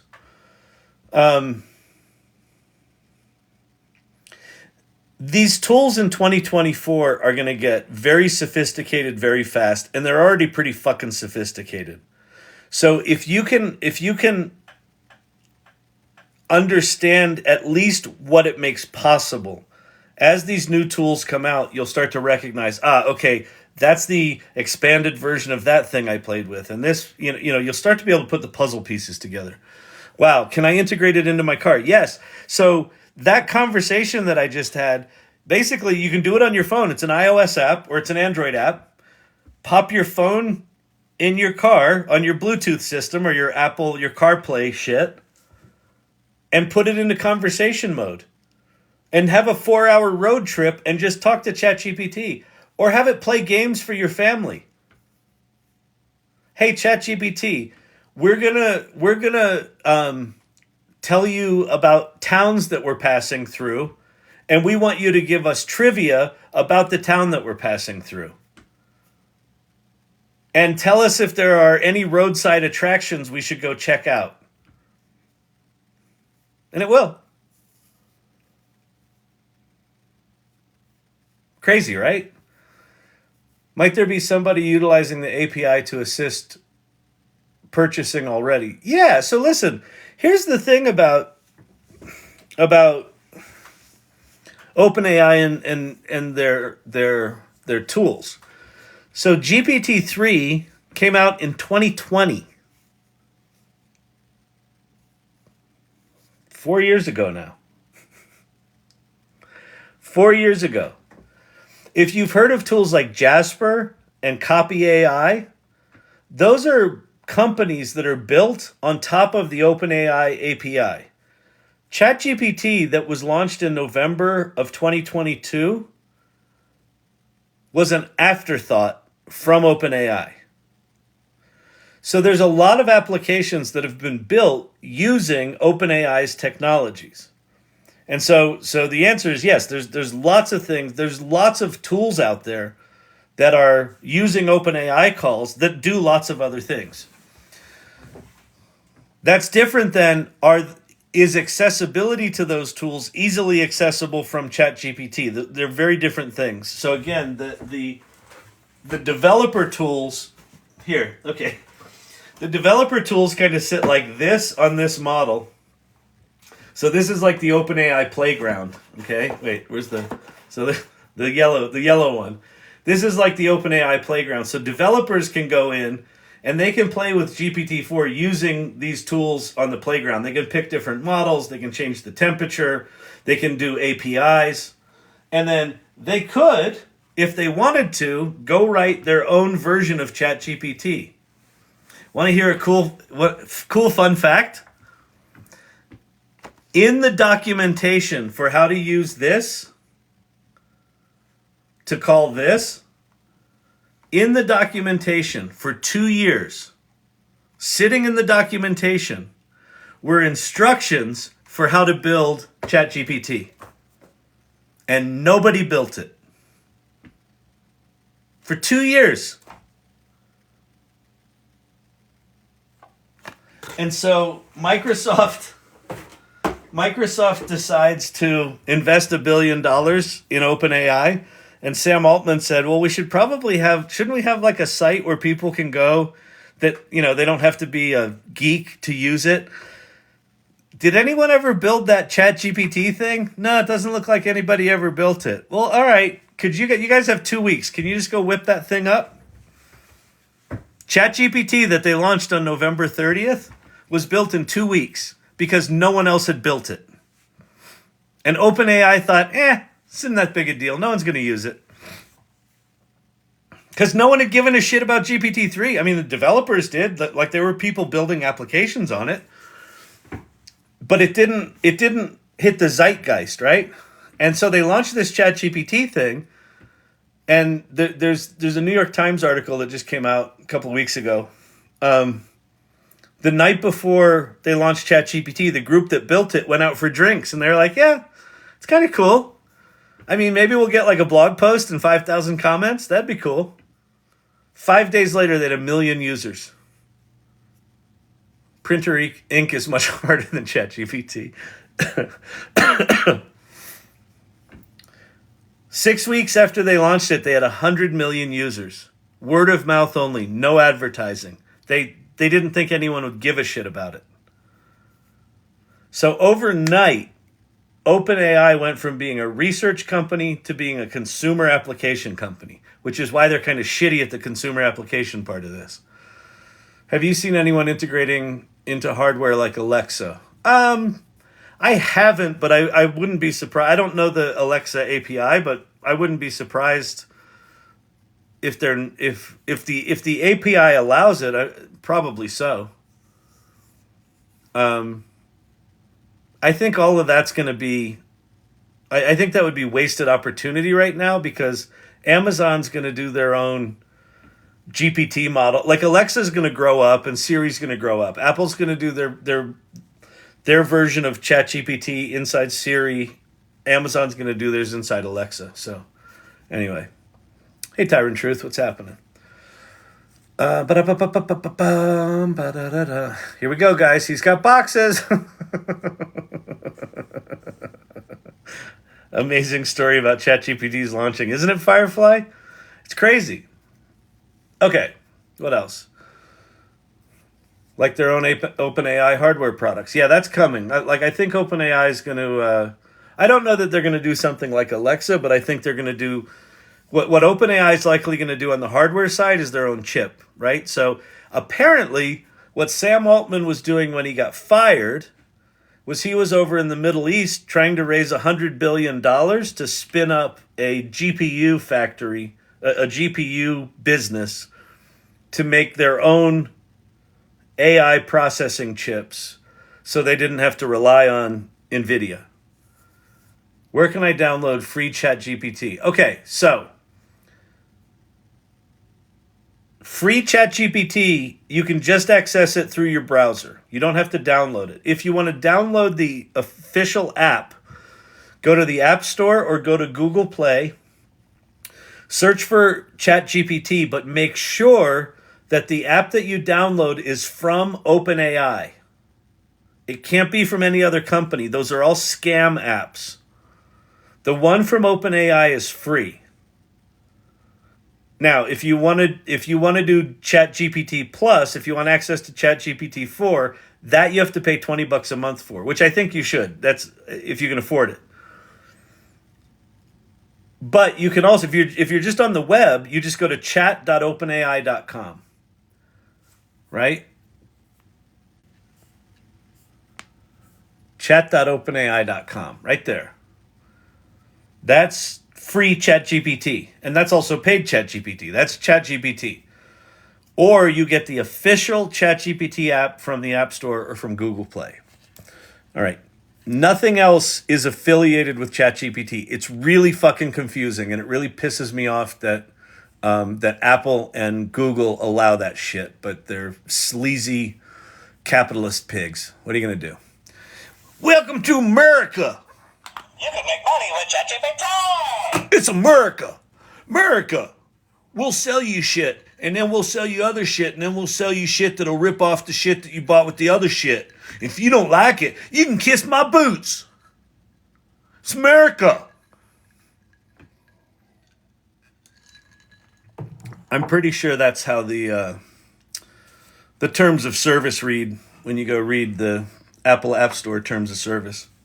It's America, bitch. America. All right. Does Claude still exist? Yeah, Rudy. So on this list, so this list that I'm doing this deep dive on ChatGPT with, right below the ChatGPT section. So the ChatGPT section's here. The next 8 links in this list are to the other large language models. I think it is worth your time to learn. So Claude is the very next one. So Claude, yes, Claude still exists. Claude is from a company called Anthropic or Anthropic. I think it's Anthropic, but whatever. It's a group of ex OpenAI employees that actually built GPT-3, quit to start Claude to create a company that does safety and alignment better than OpenAI does. So the way these guys are doing their safety is with a thing called the constitutional learning model, which is really interesting and worth looking at. Claude, I think right now for me, is the best sort of second tier large language model for just, its usability. It's got a really large context window, which means you can put big long prompts in it and big long documents in it. It's quite good with language. It doesn't have a lot of the extra bells and whistles that we're going to go through. But it's really good. The other one that's really good right now that's getting a lot of buzz is Perplexity.ai that does research really well. So anyway, yes, Claude still exists and it's still a big deal in my opinion. It's just no one's talking about it right now because they haven't had a big update in a while. Okay. What is Papa JJ? Oh, okay. What is Rabbit? Okay. You want me to take a little side trip to show you what Rabbit R1 is? There are two kinds of Rabbit hardware. One we can talk about on this channel and one we can't.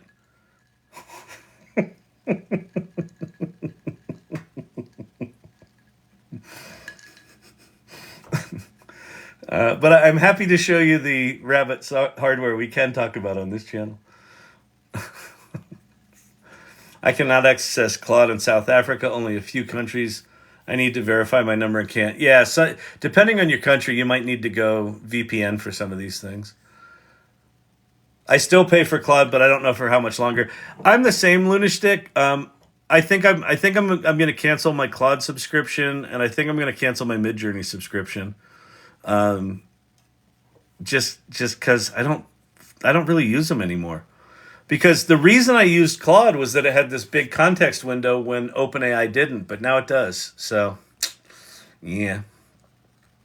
NVIDIA equals Nancy Pelosi. Oh, Spike Jones, you with your conspiracy theories. Yes, she probably invested in it and made money on it, passing legislation to allow them to do whatever they're going to do, but she's just capitalizing on it. She's not running it. But anyway, yes, the government is out to get us. Absolutely. Just stay away from the hole. Why do I only know the one we can't? Well, that's between you and your battery broker. Talking ChatGPT seems to be starchy compared to Pi. Yeah, Pi is better conversationally than ChatGPT is, but they're both really interesting to talk to. Pi is designed to be conversational, ChatGPT isn't. In my custom GPT, I can add huge PDFs and it analyzes entire books. Yep, it's absolutely amazing for that. We'll get to that. 6.4 thousand likes, turtles. Seriously? Yeah, that's the irregulars. See, I'm talking about shit that I've talked about before, so a lot of the people that come here regularly are like, oh, we'll sort of half listen to Kyle and we'll entertain ourselves. So that's what the likes are about. They don't actually like me. They're just having side games. Speaking of which, I can't cancel X. Oh, interesting. VPN still doesn't work. Oh, that sucks. Sorry about that, Rudy. What do you use instead of good? Awesome. Says I used a different device to order. The government is too lazy and incompetent to worry about. Exactly. Nancy Pelosi cash. No, you can't cancel it. Did you wait 60 days? Pi squared. Wait, pi squared GPT. Sorry, what? Did Kyle say something? Exactly. How much is a VPN? There's free ones out there, Lunastick. And then there's paid ones out there. The free ones, I think, just require you to be a bit more geeky, like always. Oh, that ain't nothing. We need to up our game. Have you tried the Whisper API? Yeah, I used the Whisper API. I built a I built a thing for my company called the Authenticity Engine, where you can upload a video and it transcribes that into it transcribes the audio or the video, and then it generates a whole bunch of content around it based on that. And that's using the Whisper API. So yeah, Whisper's really good and it's fast. Okay, let's take a little diversion here. Wait, can I get my money back from the GPT false app? Probably not. Which, I'm sorry you got ripped off from that. That fucking sucks. But cancel it immediately, and you know, you can probably write them a letter and say, hey, assholes, this is false advertising. But I think the way those shops operate is they basically just sell as many as they can, trying to look like the official app, and then they shut down their, you know, they shut the app down when they get cease and desisted. So I doubt it, which really sucks. Pelosi knew where to put her money. NVIDIA. Oh, yes. Yeah, of course. Of course. There's a fund out there. Isn't there a tracking fund? You can just track. You can basically, what do they call it? Copy investing or clone investing, whatever. You can basically just clone Nancy Pelosi's investments. Like, yes, the government is corrupt. There's a big shocker. Ask Lunashtick about the government being corrupt. Any suggestions on using AI to make money working from home as a side gig? Yeah, so here's the deal, Shadow Ranger. The reason I have this button. You can make money with ChatGPT. Let me talk about this, and then we'll go look at the Rabbit R1. We'll go look at the rabbit that we can talk about, and then we'll come back to ChatGPT.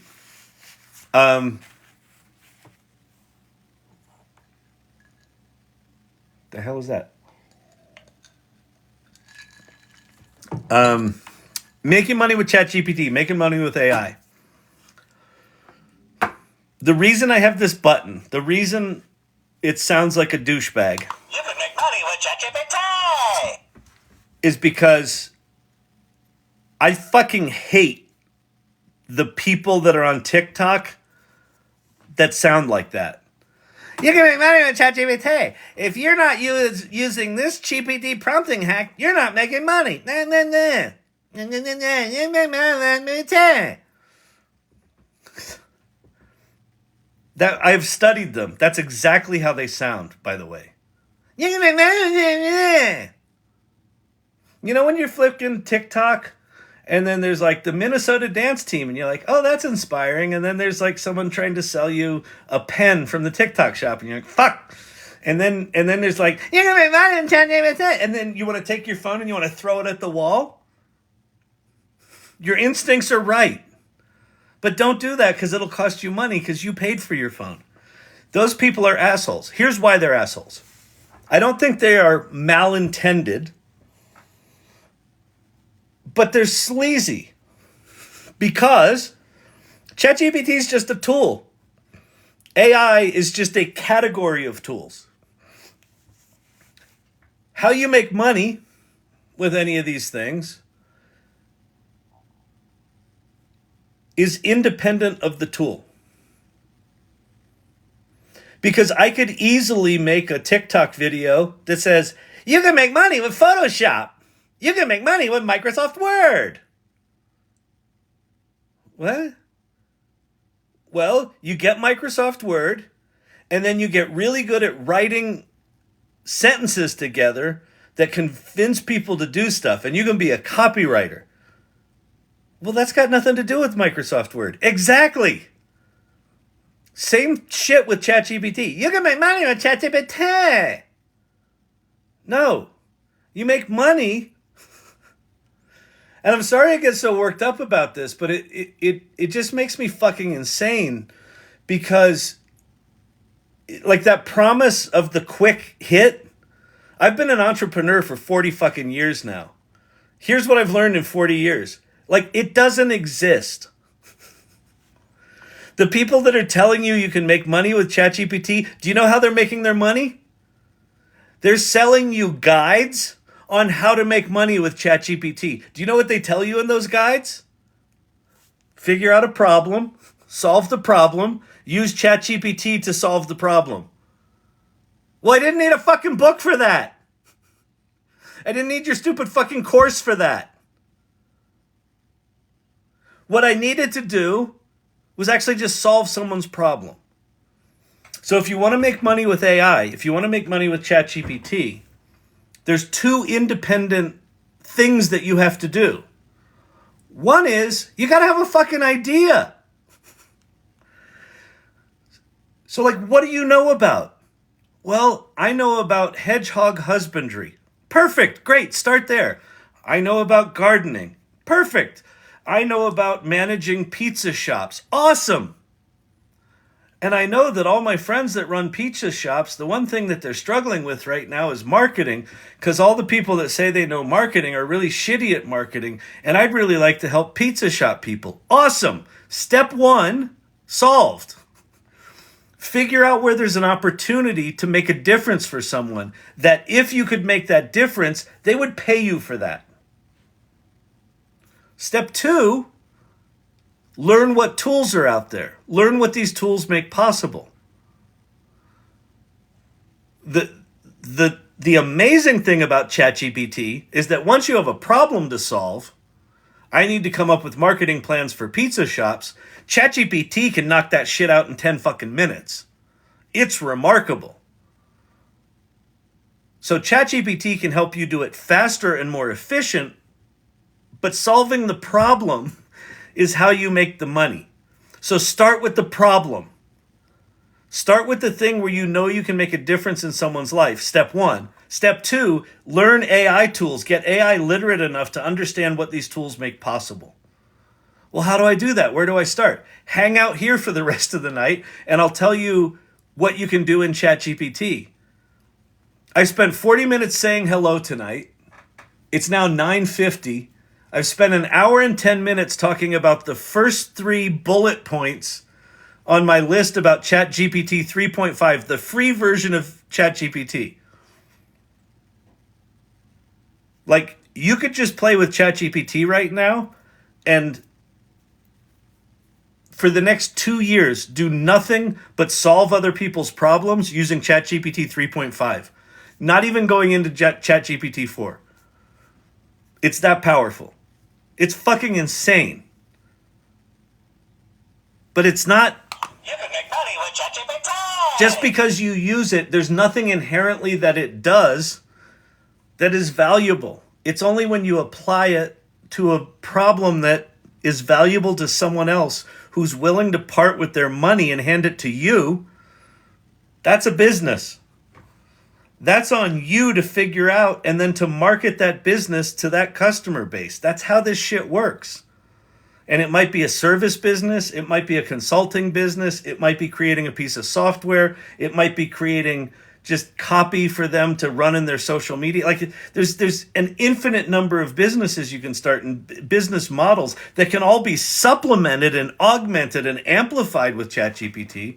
But you got to start there. Not an answer that people like, I don't think, but hopefully appreciate.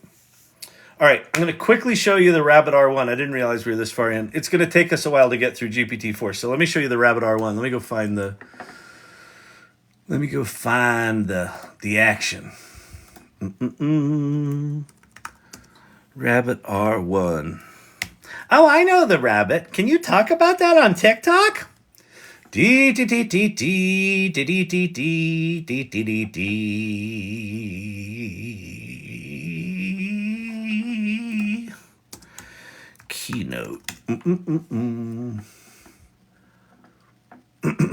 Come on, rabbit. Where is you?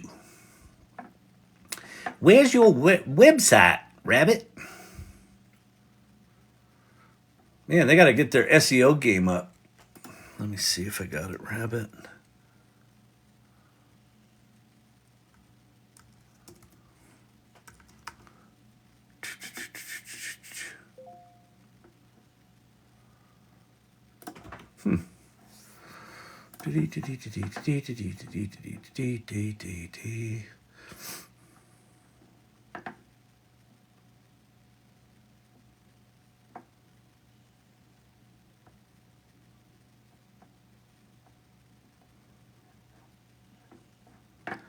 Oh, I hate articles that don't link over to the company. Is this it? Nope. Oh, so fucking maddening.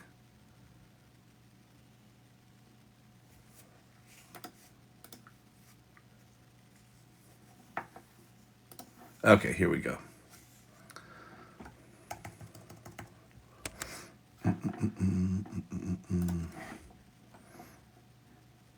To present you two things. Okay, so Let's see how, for music, I use of J. Robert response and thinkers throughout project. Rabbit answer. okay. So here's what these. Be careful with the screen share while searching rabbit. Yeah, exactly, exactly.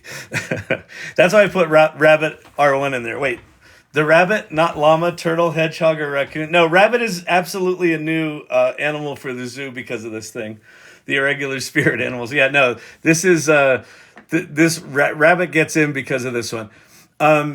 Okay, so what this thing is it's this slick little device that's got. So the company that designed this is Teenage Engineering, which they make like little synthesizers and shit like that. So it's a little handheld device. It's got a screen, obviously. It's got a camera that rotates on a cylinder, so it can do a selfie or a turned away camera just by rotating that camera, which I think that's just fucking brilliant that you don't have multiple cameras. It's got a scroll wheel and it's got a button, and that's it. It's got a microphone and a speaker.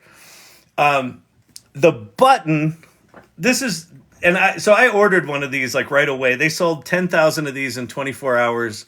And then they sold out their next 10,000, and I think they've sold out their third 10,000. So this was kind of the hit of CES. This thing's only $200, and here's how I justified it for myself, because I haven't bought like a new sexy tech gadget in for fucking ever. I think the last one I bought was Google Glass, which was an absolute waste of money. For $200. This one, at a minimum, is just like a cool thing to stick on my shelf, right? Because it's just cool industrial design. But, okay, so that's what it is. So let's watch how he plays with it. According to Bertrand Russell, reality is a topic that... And talk, like a walkie-talkie. It answers my questions within 500 milliseconds. With the push-to-talk button, you don't need to say anything to wake it up. Just press and hold the button and talk, like a walkie-talkie. Wait, now, so I want to, like, that's a huge deal to me. So you don't have to go, hey, name of your robot to wake it up, right? You just push the button. Like, and simple interface things like that are huge. Why did ChatGPT get to 100 million users in 6 weeks? It had a simple interface. So this, to me, when I saw this demo, it felt like this is a piece of hardware Apple should have introduced and didn't. And he actually starts out this keynote shitting all over the current iPhone and all of the phone manufacturers having these massive app environments that you have to go to all these different apps to do the shit you want to do.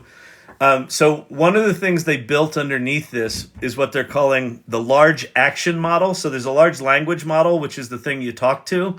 The large action model is they can train this thing to use other pieces of software by looking at the interface and how you interact with the interface. He demos at the end of this. You can train it to understand how you make an image in Discord, a mid-journey image in Discord. You can train it to do that. And once you've trained it, you can just push your button and go, make me a mid-journey image of blah, blah, blah, give it a prompt, and then let it go. And it will go to Discord on your behalf and prompt it how to make a mid-journey image. It's fucking nuts. Down the rabbit hole gimmick with Kyle. Yeah, exactly. Okay. Let's give it a shot. What's the nature of the reality? The nature of reality is a topic that has captivated the minds of philosophers and thinkers throughout history. According to Bertrand Russell, reality is composed of hard... So cute little bouncing rabbit, that's cute. Data derived from sensory experience. Latest movies. In Christopher I want to emphasize Total Web Portal. I have complete control analysis for R1. It's just like iCloud. Let's say I want to listen to some music. So what he's demoing here is, and this is the last thing I'm going to show. You should go watch the keynote. So just put in Rabbit R1 keynote, and you can go watch this movie. He's a little hard to understand, but it's pretty slick. What he's demoing here is you can give the Rabbit R1 access to services that it understands how to do things with. So it understands what Spotify is. So rabbit.tech. Thank you. That the URL is rabbit.tech to get to the site. So once you give it access to your software applications, it can take actions. So his whole sales pitch here is, rather than you having to go to your phone, find the Spotify app, search for the artist you want to play, and click the button to play that artist, you can just go, play me Billie Eilish on Spotify, right? And so that's what he's demoing here. With the Rabbit Hole Web Portal, I have complete control over which services I want to activate on my R1 and which provider I prefer. For music, I use Spotify. So let's go ahead and connect my Spotify to the Rabbit Hole. Now that this is a Spotify login page, before I start the login process, I want to emphasize our commitment to privacy. The question, how many languages does Rabbit support? So it's built on top of, I assume they're calling GPT-4 or at least 3.5 here. Whatever languages a large language model can support, which is essentially all of them. And what he talks about is they've got this thing. So the Rabbit right now can do bilingual, like it can basically translate for both parties. So if you're talking to someone who speaks Mandarin, when they speak Mandarin, it'll translate it to English. And when you speak English, it'll translate your English to Mandarin. So they've got it set up to already do that right now. It's fucking nuts. Sorry. What he said in the keynote is it can do all that. Whether or not it can do that is a completely different story. My assumption, I ordered this with a clear mind. I was not drinking Blanton's when I ordered this. My assumption is that this will work, if I'm lucky, at a C+ level of my expectations. I'm expecting it to work. I am expecting to be gravely disappointed that it's going to be jankier than shit. But if this thing works even at a C+ level, it's going to be cool. And if it works at a B or higher level, it's going to be absolutely amazing. So, the way we design the infrastructure for apps that we interact with, we don't create fake users or spam users. We don't hack their infrastructures. And of course, we do not store any of your third-party credentials. Yeah. Instead, we redirect you to their login page. We never save your username and password, and we don't track your data. The authentication happens on the respective apps. Now I'm logged in with Spotify.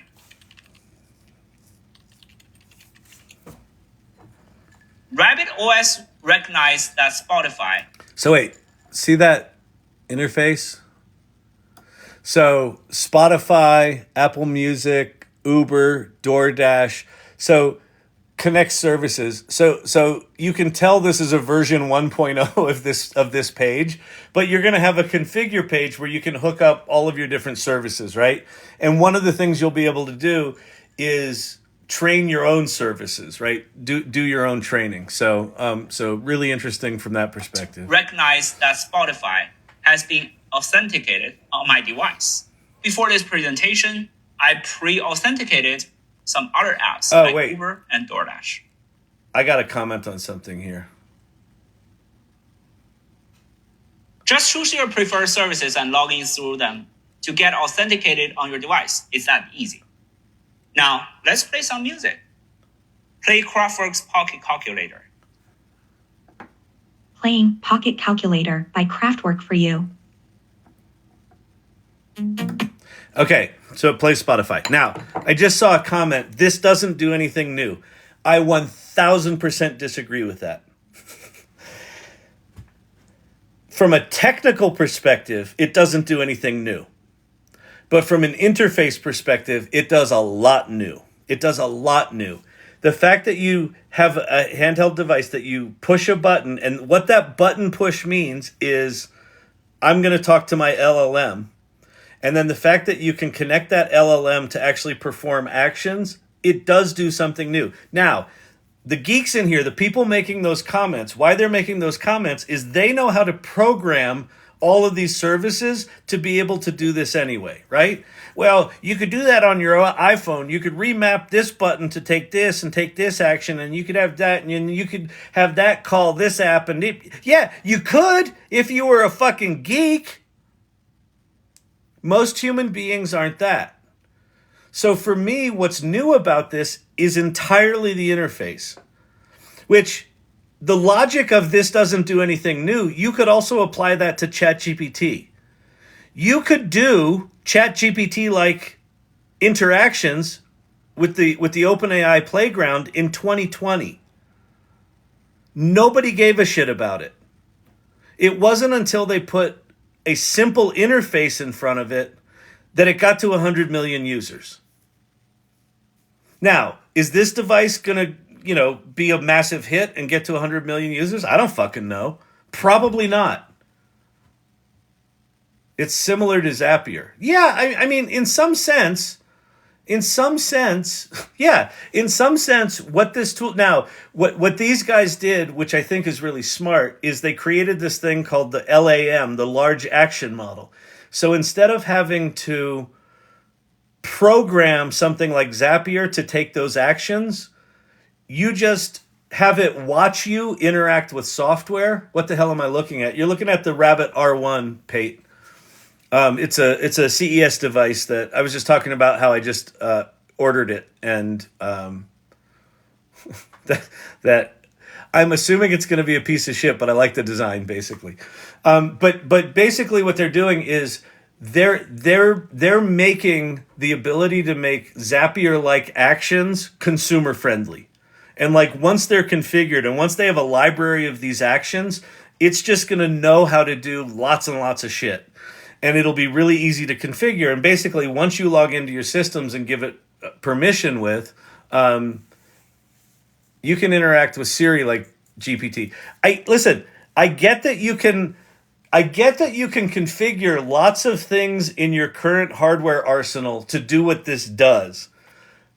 But this is a particularly well-designed, I think unique design device that Apple should have come out with. Like, someone should have come out with this other than this punky upstart. But I love that this punky upstart came up with this, right? Because they completely rethought the whole idea of needing an app infrastructure. What they basically did was they put in the palm of your hand a device that does all of the navigating of the hundreds of apps on your iPhone for you. And that's where all this AI stuff's going. So for me, this just represents, this is the first of a series of devices that are going to simplify our entirely overcomplicated world. So that's why I think it's significant. All right. Enough about the rabbit. Now let's go look at the other rabbit.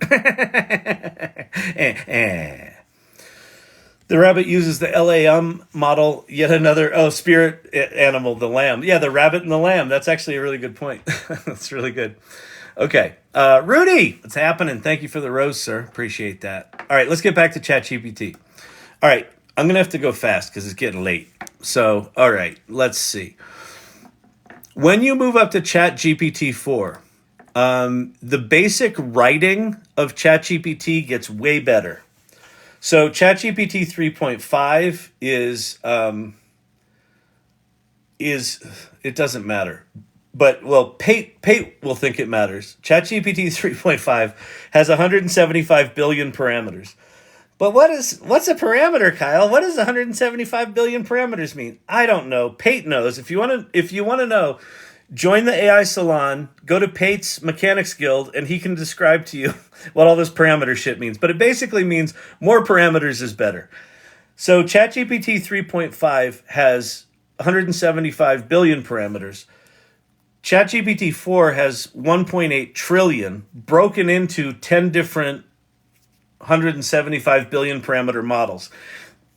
it uses what's called a mixture of experts model, ChatGPT 4 does, where rather than just having one big massive model, they have 10 specialized models that all get coordinated. When you write your prompt, it says, so maybe they've got one of these models is really good at coding, and another one's really good at analyzing documents, and another one's really good at whatever else they've got. I don't know what those things are. But basically, when you write your prompt, rather than just sending that prompt into a single model, it sort of figures out which of those expert models are best for your prompt and sends it out to all of them, and then sort of brings the answers back together. So it's just a more sophisticated way of doing what it does. So an interesting exercise is to write a prompt or have a whole conversation within ChatGPT 3.5 and then flip over to ChatGPT 4 and do the exact same thing. And just notice the differences. What I notice about them is that they both answer the questions fine, but ChatGPT 4s are more nuanced, right? And it's just better writing. And that's a funny thing about the English language. You can write something that answers a question, or you can write something that answers the question well. That's more ChatGPT 4, where ChatGPT 3.5 just answers the question. The other thing about ChatGPT 4 is it's connected to the internet. So now we'll flip over to ChatGPT 4, and we'll say, are there any upcoming acting classes in New York City that teach the Meisner technique? And it should. Doing research with Bing. So one of the criticisms of ChatGPT when it first came out is it said, well, I only know things up to September 2021. That's that base large language model was only trained up to September 2021. That's now been updated to April 2023.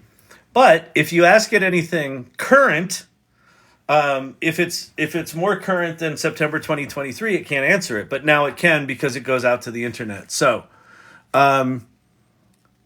teaching Meisner, the Esper Studio, that's where I studied. I studied at the Bill Esper Studio. And Terry Knickerbocker is a friend of mine. He worked for Bill Esper for years, and he's now got his own studio. He's a good guy and has a good studio. Maggie Flanagan, she also worked for Bill Esper. That's funny.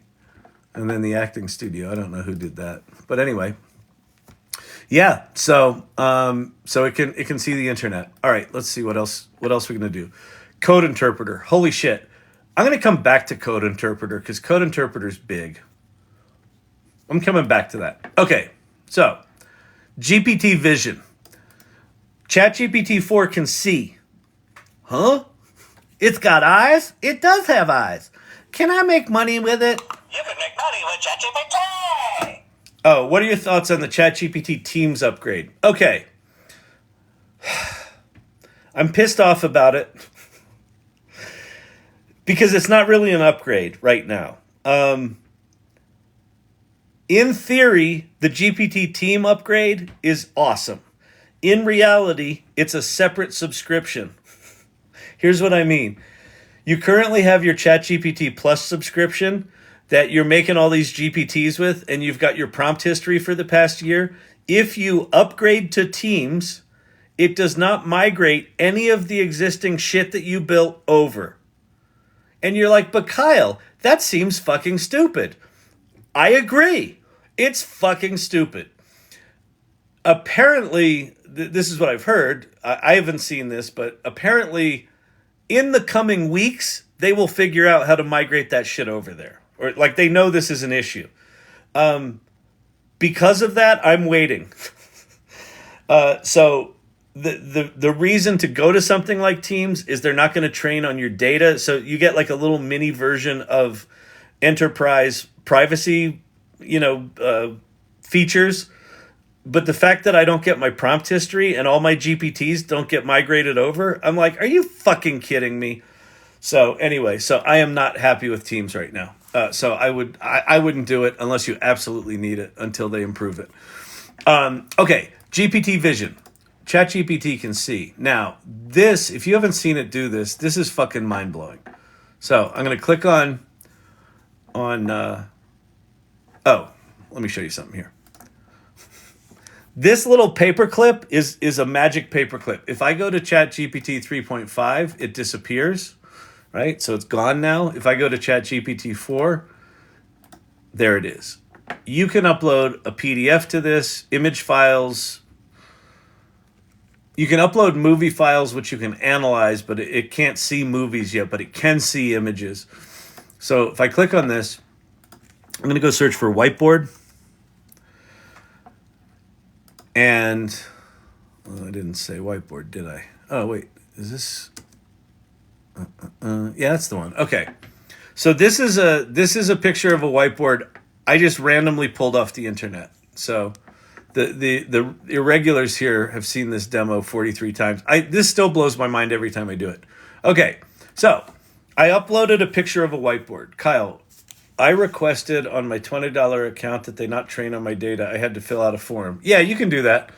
You can do it. Does it work? Yes, they claim that it works. The problem, Kev Talk, is they default ChatGPT Plus for them to allow to use your data. Like, you have to dig and do what you did to do it. Becky Rue, irregular here, checking in late. It's been kind of a deep rabbit hole tonight, Becky. I don't think you've missed a ton that you haven't seen before. The GPT Teams thing by default does not train on your data, so it's really just a default thing. I don't know if the terms of service are actually different. I haven't looked that deep into it because I'm so disappointed with how Teams was implemented in this rollout. Okay, anyway, so I uploaded a picture of a whiteboard, and now I'm just going to say, what is this? What is this? ChatGPT is now going to look at it and analyze it and do OCR on it and everything. So it appears to be a whiteboard of handwritten notes and drawings. The content suggests that it's used for brainstorming or planning the user interface for an ordering system. There are various sections of the outline: user types, use cases, key features. It seems to be focused on an ordering system for an airport environment, potentially for quick service in a business or family setting. There's sketches of what could be the UI screens on devices. I'm going to say, okay, great. Okay, great.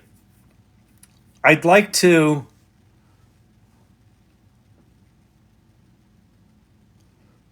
come up with a marketing plan for how we might market such an app.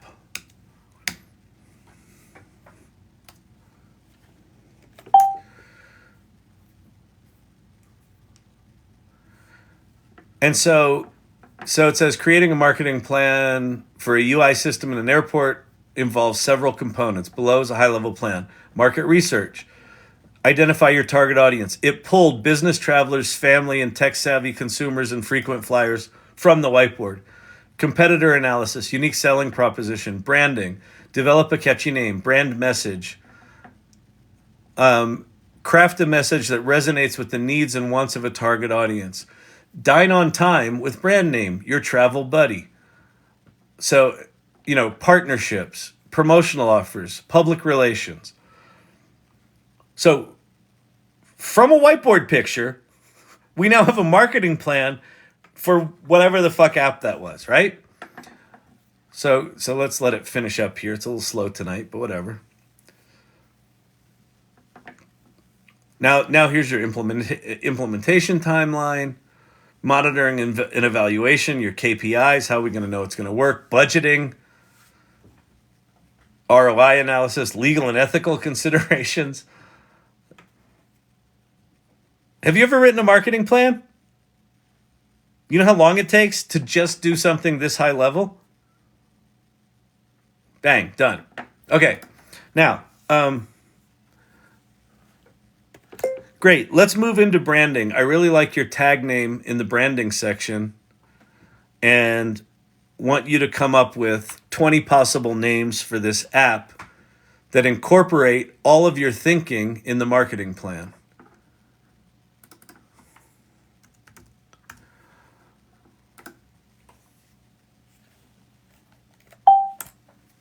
All right, certainly. Here are 20 potential names. Jet Snack, Arrow Eats, Gate Plate, Fly Bite, Board Bites, Takeoff Taste, Lounge Feast. Let's go with Gate Plate. Great. I like Gate Plate.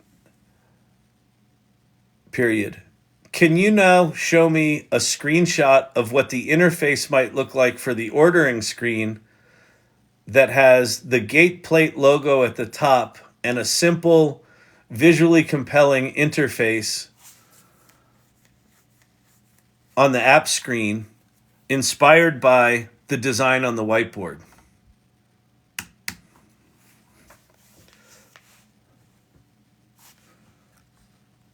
So now we're flipping into ChatGPT 4 can make images using DALL-E 3. Hang on.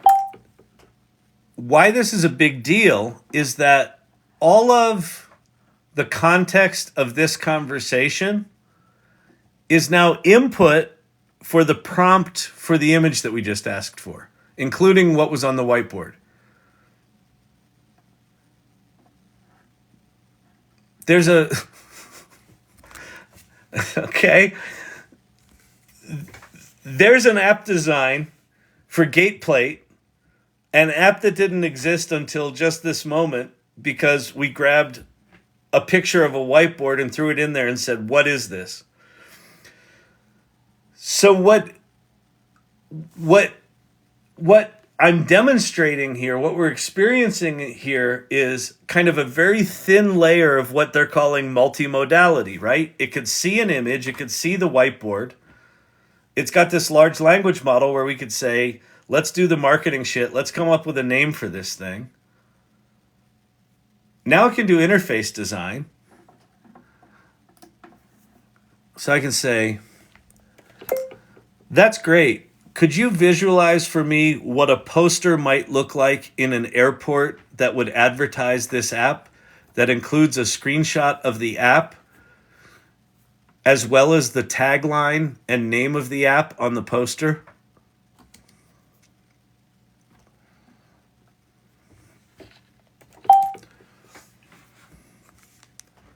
Why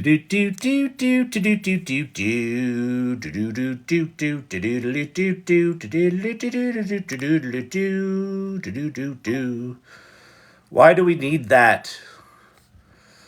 Kyle, I requested my boom. Gate Plate, spelled wrong, but cool. There's your airport. There's your poster. Oh, but wait, there's more. Awesome. Can you please recommend front end, back end, and database technologies, and then write sample code for all three for the ordering screen that you visualized earlier?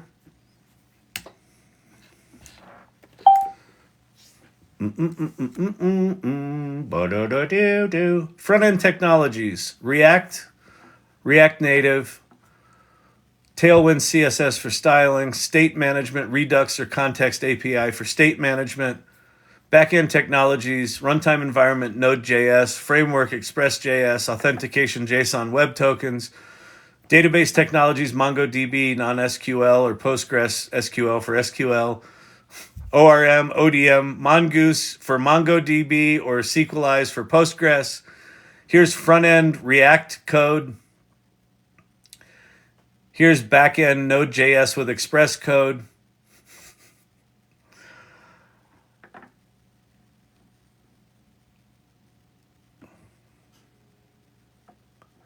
Now, this is me dicking around in about 10 minutes with just uploading a whiteboard, asking it to come up with a marketing strategy, asking it to do a little bit of wireframing, which it did, do a little bit of marketing visualization, and do a little bit of code planning. Now, for me, I look at this silly 10-minute exercise and I think, imagine if you spent a whole weekend doing this with some idea that you have. Or say, even more radically, you take your week off that you have for vacation and you say, hey, what if I started that company I've always wanted to start? The minute you start understanding that ChatGPT isn't just a single tool, but it's multiple tools that work together. And they work together seamlessly and dynamically. And everything is in context of the larger conversation. Interacting with ChatGPT. So here's, let me flip over here. Interacting with ChatGPT 3.5 for me was kind of like interacting with an idiot Savant intern, meaning they were like the best educated intern you've ever seen. They knew everything, but they needed lots of hand-holding, the idiot part. They didn't know anything about the world. They don't know anything about business. So you ask them to do stuff, and they're like, sure, here you go. And you're like, oh, that's the right data, but no, that's not how we work here. That's not how we talk here. Oh, okay, tell me how to talk here. Here's how you talk. Working with ChatGPT 4 is almost like working with a whole bunch of different people. It's like that interaction that we just did, where we went from whiteboard to marketing plan to interface sketches to marketing concepts to code recommendations. That would be a series of meetings over days, if not weeks, with multiple players on a team. Now, is ChatGPT 4 going to be as good as having those actual team members in the room? No. But can you get 80% of the way there on all of the different disciplines for starting a whole business? Yes. And if you're good at thinking horizontally, if you're good at sort of orchestrating lots of different people to do their piece as well, and you can bring that shit together, you can now do in a weekend with yourself, or maybe with yourself and one other person that's got complementary skills, what would have taken a team of 4 or 5 or 10 people at least a month historically. You can now casually spin up a business without even thinking about it. So why not? Casually spin up a business. Make the marketing plan. Make the website. Launch it. Do the social media plan. Make the images for the fucking Instagram account. Put it out in the world. You know those made-for-TV movie or made-for-TV products? Like, buy the gardening buddy. You know, it's a hose fitting and a toothbrush. Those things. A good friend of mine from when I lived back east, he's like the lead marketing guy for one of those companies. You know how they sell that shit? They invent products. They make websites for them. They make 3D visualizations of them. They make marketing plans for them. They come up with pricing for them. And they launch them when they don't exist. But they launch them positioning them that they do exist. And then what happens is they've got this mathematical formula. And if it scores like an 8.8 or above, they know it's going to be a hit. So they launch like 100 products. And like 3 of them score 8.8 or higher. And all of the rest, they just like, sorry, there were manufacturing issues. Here, we'll give you your money back for the 97 products that didn't work. For the 3 that score 8.8 or higher, they take the orders, they rush them into manufacturing, and then they sell those initial products, and then they run TV ads. That's their business model. Now, how do they do that? Fucking brute force.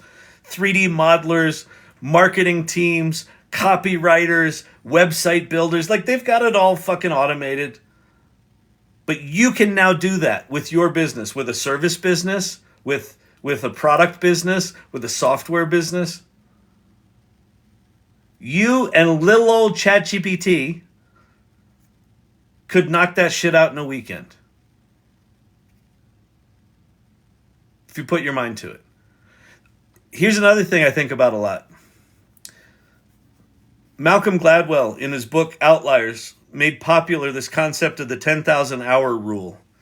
And the 10,000 hour rule basically said, if you want to get good at something, you have to put in like 10,000 hours. Which, if you do the math, depending on if you want to do it as your full-time job or not, is somewhere between like 1.5 and 4 years of your life. 10,000 hours is like, go back to college and get a degree for whatever. Botany. Sustainable gardening. Whatever. Imagine, rather than having to put in 10,000 hours, you spent 3 weeks on a single subject with ChatGPT. You'll be pretty fucking masterful at the end of 3 weeks. On every level. And you might not have the mastery, but all of that knowledge, all of that expertise is at your fingertips right now. So imagine spending 3 weeks, 8 hours a day on a single subject. How far you could get with ChatGPT in 3 weeks. It will be astounding. And so what are the implications of that? Well, you might say, I've always wanted to get into molecular botany. I don't know what that is, but fuck it. I want to be into molecular botany. You go to ChatGPT and you're like, I know nothing about molecular botany, but I'm hoping you can tell me. Sure, here's molecular, and then you just start running down rabbit holes. And you have it connected to Bing, and it's sending you off to read papers, and it's reading the papers for you, and it's summarizing them, and it's coming up with business ideas for you. And in the first week, you come up with 3 different business ideas, and you have enough education about molecular botany to try it. And then in the second week, you start putting together plans, and you start playing with things, and you start doing things. And in the middle of the third week, you realize, I hate molecular botany. You wouldn't have discovered that until 1.5 years or 2 years in, pre-ChatGPT. You'd have had to go back to school. You might have had to take out a loan. You might have had to quit your job to go to school to learn enough about molecular botany to realize, I fucking hate molecular botany. And so what happens is, people do that calculation in their mind. They're thinking like, I think I really want to be a molecular botanist. But in their mind, they're like, okay, well, how would I have to do that? Well, I'd have to go back to school. Oh, that's a little stressful. I don't really have the money for it. But if I quit my job and I liquidated my 401k and I went back to school, and then you go, that's too much. Fuck it. And you don't pursue that dream. What if you could pursue 3 dreams a year? Fairly deeply. Rather than 1 dream every 3 years. That changes the fucking world. Like, the world changes. Your world will change. If you look at these tools not as... You can make money with ChatGPT! But as access to amplifying the things you've always wanted to do and elevating them to a level that makes it a reality in a very short amount of time. And then you can choose, do I love molecular biology or not? It wasn't so great. But you know what would be cool? Billiard ball design. Okay. Take the next month and go deep into billiard ball design. Or boat design. Or whatever. And then in running down those rabbit holes, what you'll realize is, you know what I really always wanted to do? Make children's books. All right, you can do that too now. I'm not good at illustrating, and I'm actually really shitty at words. Well, here's a tool that's great at words, and it can illustrate for you. All you have to do is have a fucking idea. Okay. And a little bit of taste. And some moxie to like figure out which of these tools I can work with together, and then I can put that on Kindle Publisher, and holy shit, over the weekend I published 3 children's books. Holy shit. Well, will you make any money at that? I don't know. Probably not. Everyone's making children's books right now. But you know what? If you put something out there and your heart's behind it and you share it with the right people and it hits a chord with the public, it just might fucking sell.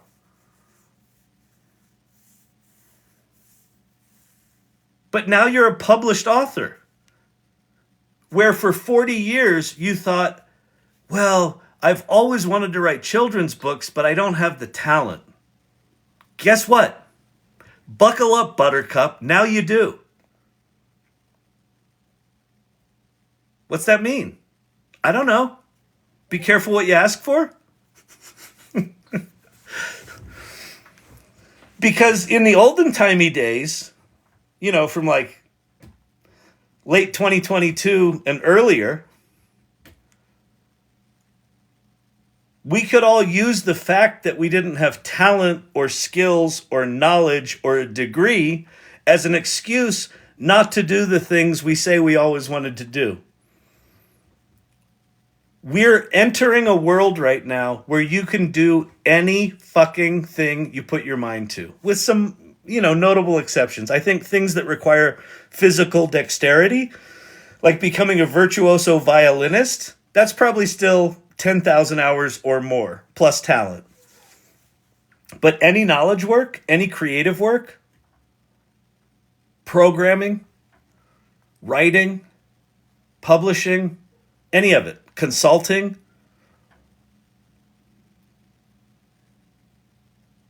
nonprofit work, holy shit. The fact that nonprofits are resisting AI right now is batshit crazy to me. You have okay, what are nonprofits? They are chronically understaffed and under-resourced. What are these AI tools? They are humanity amplifiers. People can get shit done 10 times faster, 10 times better, overnight. And they're resisting that? Champy's got to go pee. Champy! What's up, buddy? You got to go pee-pee? You got to go pee-pee?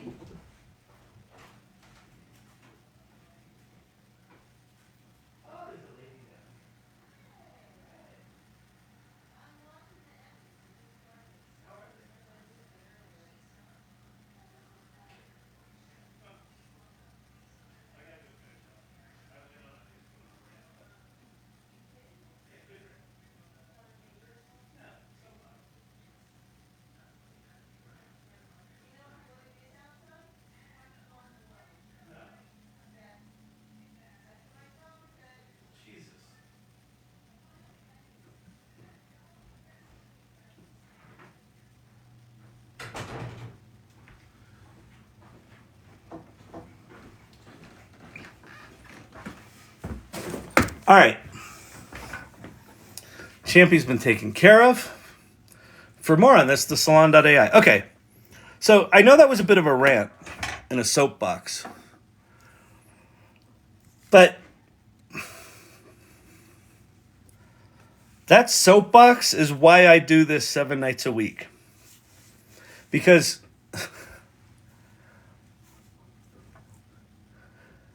the world has changed and nobody knows it yet, or not a lot of people know it yet. I mean, there's 180 million people who are users of ChatGPT. There are only about somewhere between, the numbers that I've seen, somewhere between 300,000 and 500,000 people are using GPT-4. Out of 180 million people who've tried ChatGPT, like less than 1 million, by a lot, are using GPT-4. And GPT-4 is like one of those cheat codes for your video games. You got to learn the up, up, down, down, right, right, X button code. But it's your cheat code. Like, I feel like ChatGPT 4 is like a cheat code for life. And no one knows about it. Is it fair to say that AI allows people to start with lower startup costs, not having to hire out? Yeah, Erica, fucking yes. This is one of the things that the VCs in Silicon Valley are kind of fucked up with right now is, what do they do with their money? Because historically what you would do is you'd put in $20 or $50 million for a team to hire 20 or 30 or 50 people, to burn through that money in 18 months to spin up a software company that does X, Y, or Z. And you needed coders and engineers and interface people and marketers and and the whole model is based on, it's going to take you 18 months to get to an MVP and then you're going to see these metrics and then you're going to do this and then you do your Series A and then you do your Series B and then you do your Series C and everybody makes their millions. Well, you could now start up a similar kind of company with $500,000 and 3 people. Silicon Valley doesn't know how to deal with that. And those 3 people and that $500,000 and maybe even 3 people with $50,000, right? Those people just need to eat ramen for a year and a half. And it's probably not a year and a half. It's probably more like 4 to 6 months. And they can develop something as compelling as a standard startup thing. What do VCs do in that environment? It's not worth them investing that little money. It's weird. I need to hear you say it. Everyone in my life just tune me out when I start talking about AI. Erica, join us. Here, look. If you weren't here earlier, go to this URL. This doesn't cost anything, by the way. This is the AI Salon. So this is a community that I started the week after ChatGPT came out. The AI Salon. Go there. The first link goes to the AI Salon community. And it's just this super, go to the welcome to the salon section and it will tell you. So think of the AI Salon is like the support group. It's like a 12-step program for people that are into AI that can't get anyone in their fucking life to understand what's going on. Like, holy shit, this changes everything. And people are like, I just don't want to hear about AI. I don't know if you know this, but they're plagiarism machines. It's stealing from artists. AI is, it hallucinates, right? And you're like, but you don't understand. But is anyone listening? And everyone's just like, no, we're not interested. Erica, could you stop talking about that stuff? Because it's making me uncomfortable. They say it's going to take the jobs. And I saw a movie once that the AI is going to kill us. So do you think it's going to, I don't want to know. Don't tell me. Like it's going to kill it. I'm just going to, you know what? Have you been to the mall? Do you want to go to the mall? You want to get an Orange Julius? This group is not that. This group is like, we're those people that are saying that like you. And where I am with this point is, I think everyone on this channel and everyone at the salon, I'm encouraged to live your life out loud with this AI shit. Talk about it. It doesn't matter if it pisses people off. Keep talking about it. Keep experimenting with it. As you learn stuff, share it. Come to this group, share it. So when you get here, check out the About the Salon section. It talks about our values. It talks about why we're doing what we're doing. There's a community section where you can introduce yourself. So I would strongly encourage you to introduce yourself. I noticed that no one tonight has introduced themselves. Shame on you. Bad people. This was 1 hour ago. So someone did. 3 days ago was the last one. Go introduce yourself, people. There's a show and tell channel. Everyone on AI right now. This is going to be good. Let's see. Oh, they have the internet on computers now. molecular botanist position available. So what this channel becomes is kind of like a jam session for people in here. When they get bored of me talking, they just go in here and make fun of me or make cool images and share them, which is super cool. And then there's AI tools and resources. So the thing I've been, sort of working through with Chat GPT is in this. There's also guilds. So there's all sorts of different guilds. There's a healthcare guild, an education guild, and an AI mechanics guild if you want to geek out on how this shit works. So anyway, go join the AI Salon. It doesn't cost anything. It really is just a community of like-minded people trying to figure this shit out. And so where is this? This is there. Go there. The first link takes you to that. It's a Mighty Networks site. Mighty Network is just a community management tool. So it's kind of like Discord, but sucks less. Like legit, everyone thinks I'm insane. I found my people. So good. Karmic fruit. I mean, yes. This is what it's about. Like this is. Hang on, let me.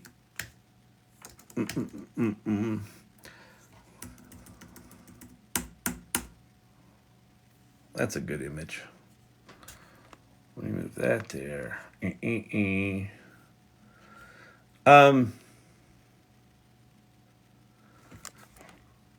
So I joke in here about not having qualifications. People come in here a lot and they're like, "Sir, what are your qualifications? I'd like to know, what are your qualifications? Do you have a degree from Stanford? Are you a machine learning scientist?" I have a degree in acting. My qualifications are, I'm really curious about this shit. And I think over my lifetime, I've started 12 or 15 companies. If there's a couple of through lines in my career. One of them is sort of storytelling and helping people express themselves in all sorts of ways, starting a theater company to starting an ad agency to starting a magazine. And then there's been a through line of technology innovation or amplification of human self-expression. And so I happen to be lucky enough to learn about the World Wide Web when nobody really knew about it or nobody cared about it. And I started one of the first online magazines in 1994, and I started one of the first... Oh, I was an acting major too. Yeah, so we are entering the era of revenge of the liberal arts major. I can go deep into that too. But I was lucky enough to be in New York City and discovered the World Wide Web, and I started one of the early digital agencies, a company called agency.com. So I've been in this movie before. I know what it was like to be the only one in my friend group. Like, my friends were actors and writers and directors in the New York theater scene. And I'm going, "You guys got to check out this thing called the World Wide Web." And they're like, "Yeah, we know, Kyle. We don't care. What is it?" Like, "Well, it's this thing where you click on a link and there's a server in Paris and you could click on stuff." And they're like, "Kyle, what are you talking about?" I'm like, "Eh." And so I started a group back then in 94 called the World Wide Web Artists Consortium. And it was exactly like the AI, like the reason I started the AI Salon a week after Chat GPT came out is I'm like, holy shit, this is another one of those. This is like the World Wide Web. Like, this is more important than the World Wide Web was. And no one knows about it. And so I started that back then. And what the World Wide Web Artists Consortium became was anyone in New York City that knew anything about the web, they showed up to that thing. Because everyone else in their life was like, "Could you please stop talking about this World Wide Web thing? That's stupid. We don't care about it." Until they didn't. Because what happened was, all of us crazies that were talking about this World Wide Web thing incessantly, eventually it turned into the dot-com bubble where everybody wanted to fucking know about it. Everybody wanted in. And at that point, we had all started all these companies, right? It was crazy. That's where we are, like, we're in the primordial soup stage of this generative AI phase. that, you know, the kickoff moment, the you know, the meteor hitting the planet was ChatGPT launching. November 30th, 2022, this meteor came in that put a simple interface on top of decades of AI and machine learning research. Champ, what do you want? Do you want to go out again? What do you want to do? You want to go hang with Mama? Why are you bitching? What's going on? You want up here? That's it? All right. Did you just want love? What do you want? You want love? Lay down. No more bitching. Do you want to go to Mama? What do you want? Oh, you want to go to Mama? All right. He wants to be by you.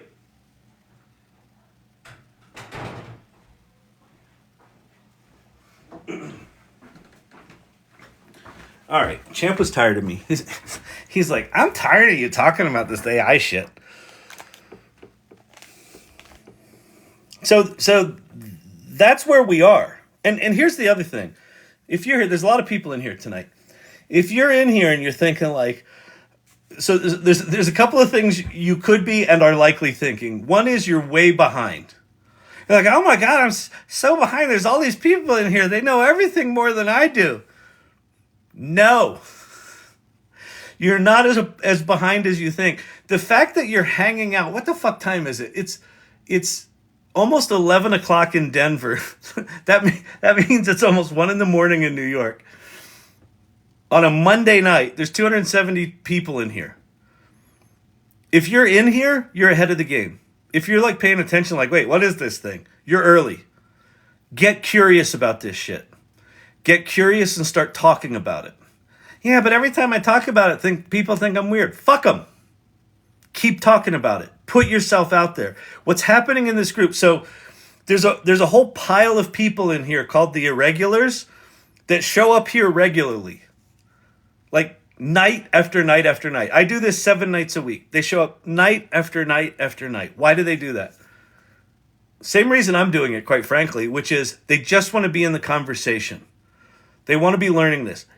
This stuff is moving so fast, you literally can't keep up with it. And if you think you're an expert, you're full of shit. You're just a salesperson. Anyone that tells you they're an expert right now is full of shit. No one's an expert right now. 0 people. Zero.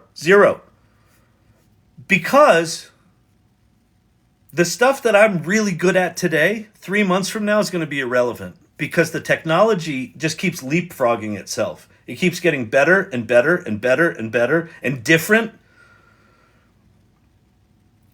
6 months ago, everyone was talking about prompt engineering. You need to be really good at prompt engineering and structured prompting and blah, blah, blah, blah, blah. Well, we've now got interfaces for images where there's no prompting at all. You draw pictures, you draw shapes on the left side, and it generates images on the right side in real time. Or you turn on your webcam and you just act, and it generates images over here. And then you could put in a prompt that says, turn me into a waterfall in Bolivia. And up comes a waterfall in Bolivia, and you make your hands go like this, and all of a sudden there's a tree over the waterfall. Everything is changing every month. So no one's an expert right now. And no one knows where this is going. And the people that are in it, and by in it, I just mean people who are curious and playing, what we all know is that the world has changed. We just don't know how yet. But we know it's changed. We know this stuff isn't going away. We know that as janky as it is right now, the tools that we're playing with today are as bad as they're ever going to be. They only get better from here. My sister is very concerned about data privacy with using AI. She should be. These tools are janky-ass pieces of shit. What your sister shouldn't be is so concerned that she doesn't play with it. What she should be is curious enough to understand where it's bad with data privacy and how you could still use these tools and not put, your company's secrets into compromising positions. That's just education. Will these tools get more secure over time? Absolutely. That's not the stage of the industry we're in right now. The opportunity is now. If you get in now and understand this stuff now, this is where all the opportunity is. But you need to understand what game you're playing. We are in the janky-ass piece of shit phase of generative AI, meaning all of these tools suck on some level or other. It doesn't mean you shouldn't be building shit and learning about it and exploring it and trying to reinvent your business with it. So Nate, no database of our GPTs. No, there is now. So if you go to Chat GPT, I didn't even get to this tonight. We're not going to finish this tonight. Maybe we'll finish it tomorrow. If you go to Chat GPT 4, Explore GPTs is the database of all the GPTs. So I've got one called Sin City Sipper. So if I type in Sin City, it will search, and I am number one in terms of Sin City Sipper. Oh, did it? Oh, no, I spelled it wrong. Sin City Sipper. Sin City Sipper. And look, I got a bunch of clones. I got 4 assholes that stole my original image and probably my code. But there's my Sin City Sipper. So now, the thing about the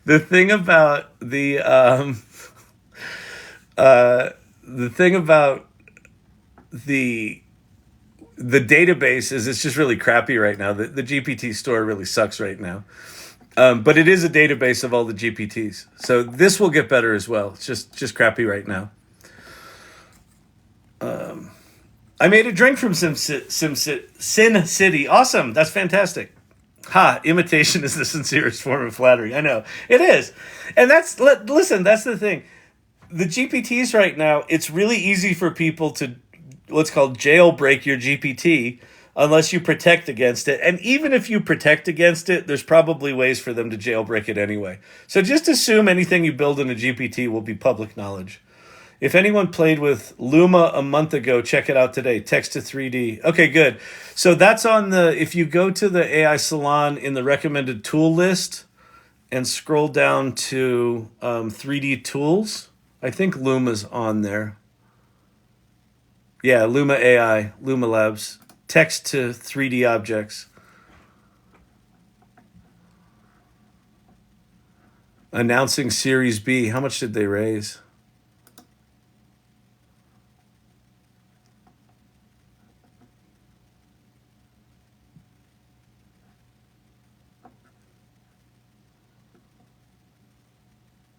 $70 million total. Series B, they're not saying how much it was, but it's led by Andreessen Horowitz. So that's promising. Luma, imagine. Let's see. A turtle on a rock. Create. Sign in with Google.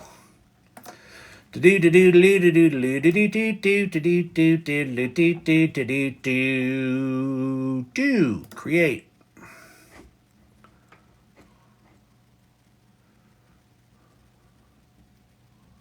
Whoop. Turtle on a rock as text to 3D objects. Creating interactive 3D model, almost there. Come on.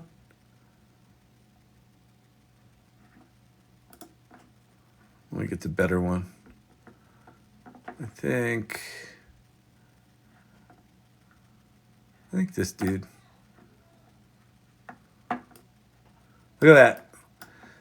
Text to 3D model. And like this was so Luma, I put this on the list like 2 or 3 months ago, and it was like embarrassingly bad back then. This is now decent, right? Can I zoom in? Yep. Whoop. So it's got, janky textures and janky models, but you know what? It looks like a turtle on a rock. And it's a 3D model. So and let's see. Make it high res. Oh, let's do that. Hang tight. This will take a couple of minutes. Feel free to check back later. Crazy. Yeah, there you go. There you go, people. Text to 3D objects. That's the other thing is, so all the stuff I talked about tonight, I scratched the surface in 3 hours. I've been going 3 hours tonight. Granted, 40 minutes of me just saying hello. So let's call it 2 hours. I didn't even get to making GPTs with ChatGPT 4, and I didn't get to code interpreter. And I spent 2 hours on it. Now, sure, I'm talking a lot, but these tools are deep. And like Luma is just one of, I don't know what I've got on that list, 25 different tools. There's image tools, there's video tools, there's audio tools, there's music tools, there's 3D tools. There's people you should follow. If you're just getting, if you're like one of the people, it sounds like there's a bunch of you in here tonight, like you're the only weirdo in your group and no one fucking gets what you're talking about, keep going. Dig deeper. Get relentlessly curious. Relentlessly curious. Just dive in and fuck them if they don't get it. Because I promise you, what's going to happen is this. Your friend Sally, she's going to be like, Margaret, it's just this AI thing. It's like, listen, I know you're really passionate about it. And it's like, you've always been a little more technical than me. And but could you just stop, not talk about it anymore? Thanks, Margaret. That would be great. Sally's going to fucking be back in 6 months. Margaret, hey, listen, I just got laid off and they said it was because I didn't know AI. Could you teach me AI, please?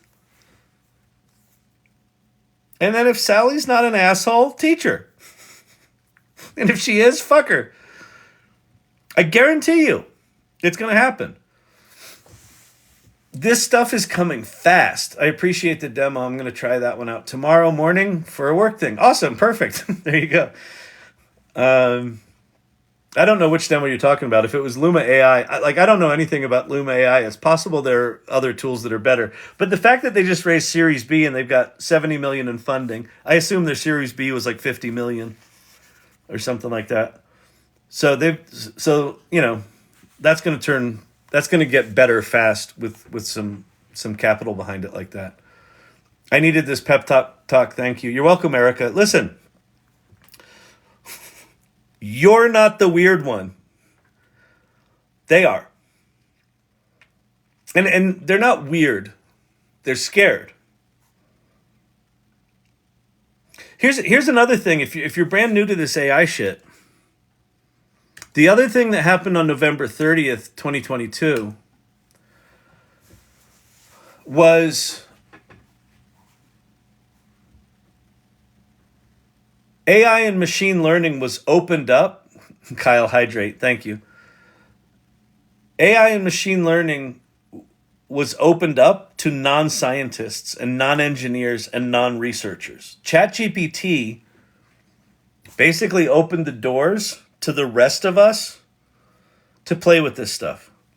So if you're sitting even on this call tonight going, yeah, Kyle, but I know you got a degree in acting, but you're clearly technical and you know this computer stuff and coding. I'm curious about it. I'm not an engineer. I know how to make software because I've been on the planet for a while. You don't have to be technical. 3 weeks ago, on a Saturday, with a week's planning, we decided that we would teach as many people as we could to make GPTs for nonprofits, for people that had not made software before.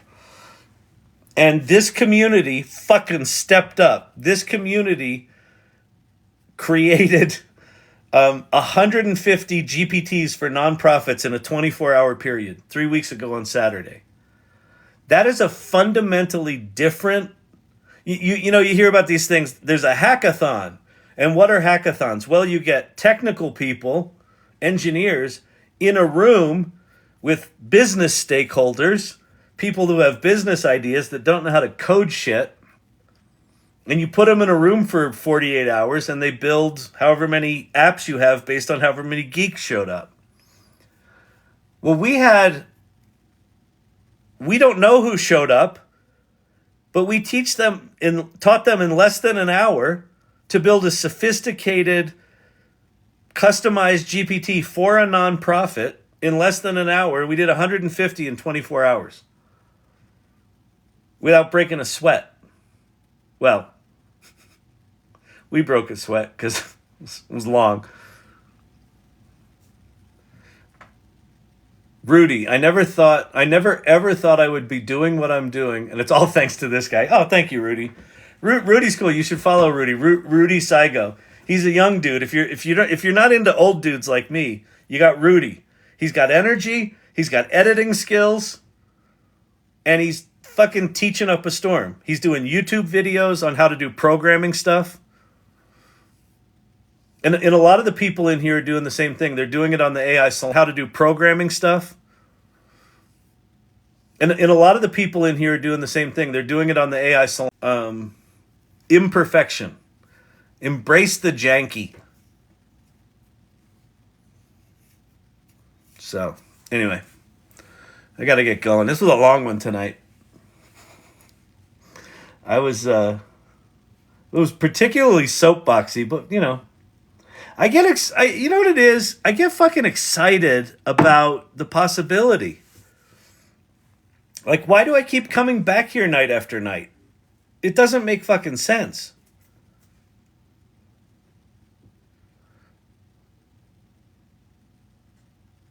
It's to remind myself to stay in the conversation, quite frankly. Thank you for your time and sharing the info. Of course, Rachel. Appreciate it.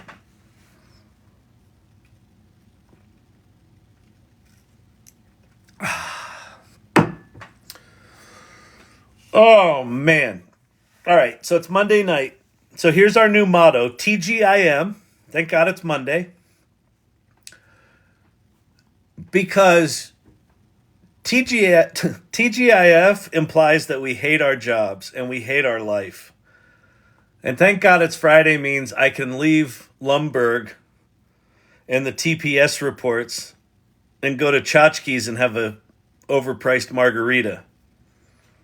Let's flip that script and say TGIM. I get to choose whatever the fuck I want to do. Whether I have the skills or not, with these tools, I get to do whatever the fuck I want to do. So we're going to start that today. TGIM. Mr. Shannon, you know you've reached 306 viewers tonight. Wow, that's cool. That's awesome. Really cool. I appreciate y'all hanging out. Dang, 270 members. I think you may be... Oh, I had no idea what a hackathon was. I never go as I thought I had to be an engineer and have lots of business ideas. Suzanne, so that's the deal. That's what hackathons were. What makes me excited about GPTs is that it is the first, to my knowledge, it is the first truly democratized application building tool on the planet. Now, the geeks are going to say, well, you've got no-code tools like Zapier and Make and Bubble and shit like that. Have you used those fucking tools? You still need to be a programmer mentally. You still need to understand programming logic and APIs and how to connect the Lego blocks together. GPTs are just like, tell it what you want and it'll fucking make it for you. Like, it's true democratization of sophisticated application development. Now, does it help if you're a little geeky? Sure. But it's not a requirement. That's new. That's very new. What is the advantage of making your own GPTs over asking the main one what you need? Replicability and the ability to share it. So, and a narrow focus. So anything that you can do in a GPT, if you go to someone's GPT that they made, and let's say like I've got one called the 70s muscle car maker machine or something like that. 70s muscle car maker.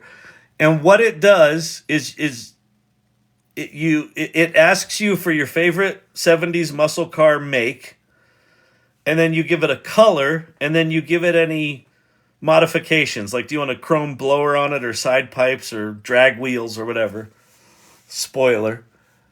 And then it makes you a poster with the nickname of the car on it. Now, you could go to ChatGPT and you could say, oh, that's a cool idea, and you could figure out how to prompt it to give you a poster that looks like the poster I made. But you don't have to. You can just go use my thing. So I can share with you the 70s muscle car maker, GPT, and you could just go there. Corey Sandler's got this GPT called Iconic, E-Y-E, Conic, where you either upload a photo of your face or you just describe your face, and then it makes that face, and then it'll put wacky glasses on you. And it's a glasses designer thing. Could you prompt that on your own to do that? You could, but she's super passionate about her particular flavor of design. And so it makes just wacky ass glasses that are just a joy. So, and she can share that with the world.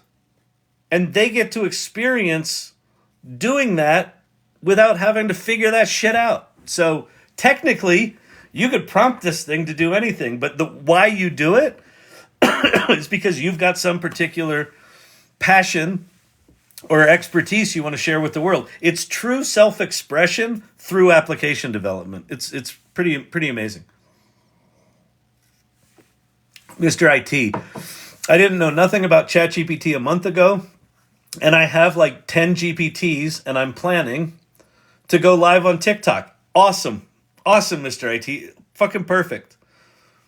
Yes. Tell the world what you're learning. The McKinsey report that came out 2 months ago, 82% of people in the US do not use ChatGPT. 82%. That means 18% have used it. How many of that 18% use it a lot? Probably not many. How many have paid for ChatGPT 4 and used that a lot? Probably not many. So you're looking at 5% of people might be dicking around with this on a regular basis. Maybe 5%. It means 95% don't have a fucking clue what's coming. We're so early. So that's why people are calling you weirdos if you're talking about this stuff. They're in the 95%. So even if you're just here and you haven't even tried... Okay, first of all, there's 258 people here. It's 11 o'clock. It's 11:11 in Denver. If you're here and you haven't gone to chat.openai.com and typed something into ChatGPT, go fucking do it right now.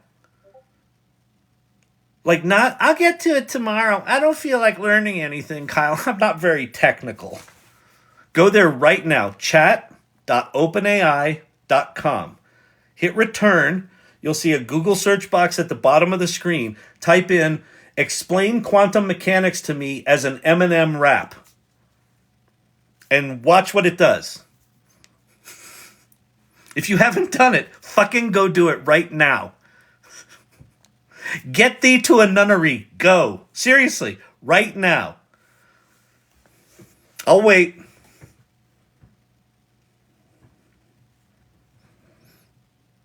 This is my first time using it tonight after watching so many of your lives. Perfect. Rachel Sparkles 77. Love your name, by the way. Perfect. Be like Rachel. Don't sit on the sidelines with this shit. Chat.openai.com. Oh, he must work for OpenAI. Oh, you know what this is? He's just shilling for ChatGPT. I guarantee you he gets a commission.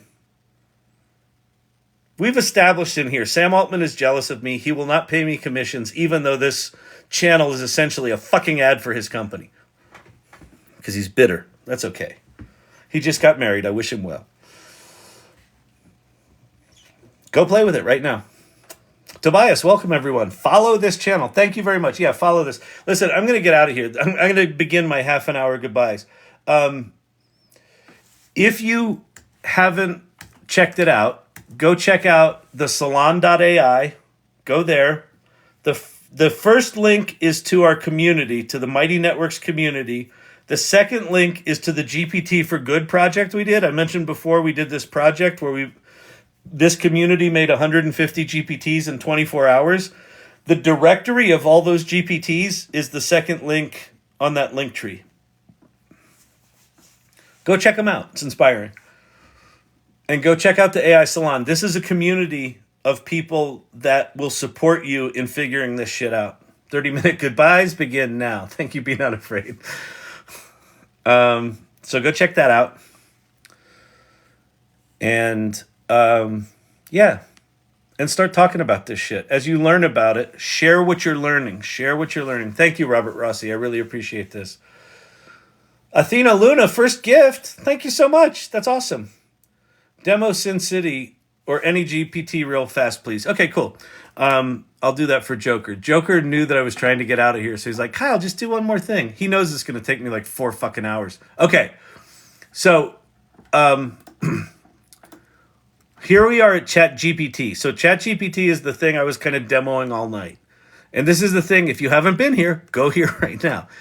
Now, if you've got a Chat GPT Plus subscription, flip over to Chat GPT 4 and you can explore these things called GPTs. So if you click on Explore GPTs, that will take you to the GPT page. And you can kind of scroll down through here. There's some different categories and things like that. But you can also search for GPTs. So I'm going to demo my very first GPT I ever made. I made it on this channel. And it's called Sin City Sipper. And this is it. So it's a Vegas bartender with a twist on the classics.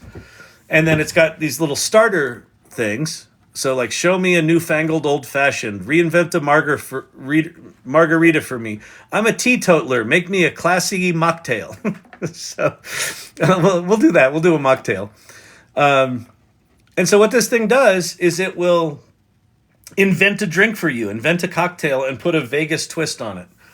A teetotaler in Sin City. Now that's a rare sighting, but worry not. I've got just the thing for you. A classy, non-alcoholic mocktail that's high on taste and low on fuss. Let's stir up a sparkling citrus sunrise. Half a cup of fresh orange juice, quarter cup of fresh lemon juice, 2 tablespoons grenadine, ice cubes, sparkling water, or club soda, orange slices. Sounds delicious. I used to bartend. I've made a ton of these things. And then it explains to you how to make it. And then it makes the image for you of the cocktail. What blows me away about this GPT, so I built this GPT in about 10 minutes on this channel, somewhere on the YouTube channel. I've got the recording of this. This was the very first GPT I ever made. It, like, GPTs became available while I was live one night. So I'd never made one. So I just went, I went to them. I went in to make it. I typed in, I want to make a thing that makes drinks with a Vegas twist or something like that. It came up with the name after a little bit of prodding. And this thing was functional in about 10 minutes. And then I've since sort of refined it a bit. But this is just amazing. And then what it does is it also says, it's got a call to action in it. It says, this GPT was created by Kyle Shannon, a member of the AI Salon and host of the AI Learning Lab on TikTok. So this call to action is built into this application. So this is just a fun little thing where you can go make drinks and, you know, it'll invent drinks for you, which is a blast. And then it's a little marketing, you know, it's a little marketing tool for the AI Salon and the AI thing. So anyway, so that's what GPTs are. Oh, there are images now. Nice. Yeah, exactly. You can turn on image generation in these things. And some people have really taken that to the next level. Corey Sandler's are really good. Danielle, Be Not Afraid's got a bunch in here. She's got one that makes sugar cookies with icing on them in all different shapes and patterns. Vicky in here has got a 3D printing business. So if you make some sugar cookies in Danielle's GPTs that you like, you can reach out to Vicky and she'll turn those designs into cookie cutters that are specific to your design. Like, there's just really cool shit going on in this community. So anyway, that's what GPTs are. That's the Sin City Sipper. Rachel Sparkle 77, we made you a sign. Kyle and Show and Tell. Oh yeah, let me go to Show and Tell now. So in the AI Salon, where's the AI Salon? Did I lose it? No, there it is. The Show and Tell channel. It's just nice to go through this at the end of the night. Be like Rachel, nice. There you go, Rachel. Rachel Sparkles, you got your own poster. That's really cool. It looks like a poster in like an olden timey retail store, like a dollar store. That's funny. Thank God it's Monday. Very nice. My qualifications are I'm curious about this shit. That's good. By the way, don't get too upset that these things can't spell. Embrace that, because 6 months from now they're going to be perfect and it's going to be boring. Molecular botanist, Beeps Burgers, very cute. Ooh, that's nice. Actually, it's Leon, sir. There's the rabbit. Very nice. Very cool. Janky Cola, very nice. The official beverage of the AI Salon. You can make money with ChatGPT. Yeah. Very, very cool. Very, very cool. Please ask more people to include prompts in Show and Tell. It helps learn. That's a good point, Vic. So yeah, so if you're posting stuff to Show and Tell, especially if you're using something other than DALL-E, if you're using Midjourney, but maybe even if you're using DALL-E, give it a hashtag of the tool you're using, and put either the full prompt in there or something that you might have done differently to get to it. Or if you use someone's GPT to generate an image, put a link to their GPT. Rachel Sparkles loves that we made a poster for her. That's awesome. I'm telling you, this group is really cool. Like, this is a good place to hang out. It really is. My GPT had 100K chats. Oh, that's super cool, Joker. Which one? He doesn't get my rabbit device. I'm trying to avoid getting kicked off TikTok, Joker. I got it. Just use Photoshop to fix the spelling. Yeah, exactly. Exactly. It's 2 devices in one. It's a dessert topping and a floor wax. That's the Rabbit R2. The Rabbit R2 is the multi-device.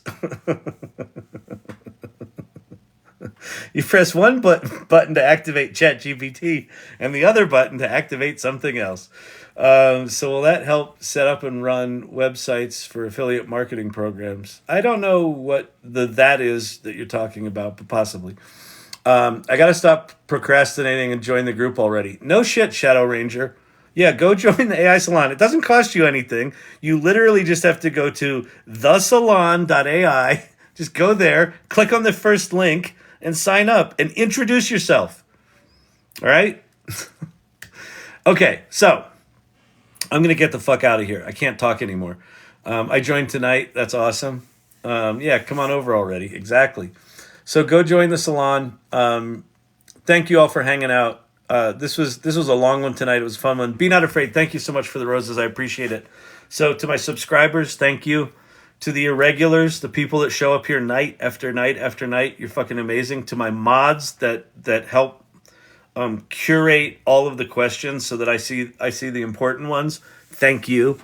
For anyone who showed up tonight, like this is sort of double what we normally see in here. So there's a lot of people hanging out. Hey, thank you for all you do for us. Listening from Israel. Oh, that's awesome. Thank you so much. Thank you so much. Clint Copperhead, everyone's irregulars mods present turtles, llamas, hedgehogs. Thank you all. Thank you all for hanging out. TGIM, thank God it's Monday. Get curious about this shit. Jump in. Talk about it. Let your friends think you're fucking weirdos. And then come hang out in the AI Salon. Because we know you're not weirdos. We just know that...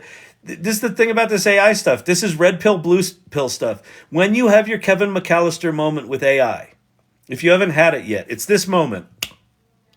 It does that. When you have that moment, you can't go back from it. It's like you can't unsee it. And you're just like, your existence will now be like this. Wait, it does what now? Oh, God. Really? Okay, that's exciting, right? It's good? This is good, right? That's what your life's going to be like after you jump in here. 10 p.m. EST every night. Yeah, I try to be consistent about my time. I didn't used to be, but I try to 8 p.m. Mountain, 10 p.m. Eastern. So just jump into it. And it's going to make your head fucking hurt. And you will be completely overwhelmed. And you'll be more excited than you've been in decades. That's my existence right now is I'm more creatively alive than I've been in decades. So anyway. All right. I got to get out of here, people. I love you all. Let's do it. Let's do the romper room thing.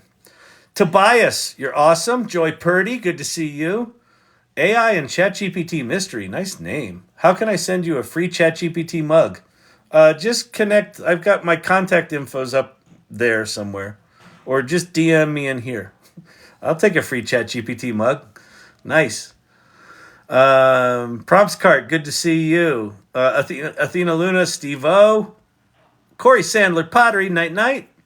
Be not afraid, thank you as always. Robert Rossi, I really appreciate your generosity. You're amazing.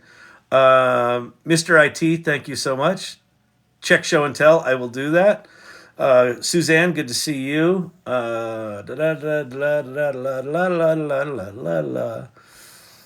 else we got in here? You can get mugs with ChatGPT. Emilio's wife, good to see you. All right, everybody. This was a fun one tonight. Rudy, great to see you. All right, I'm out of here. Peace out. Have a good Monday. I'll see you tomorrow. Peace.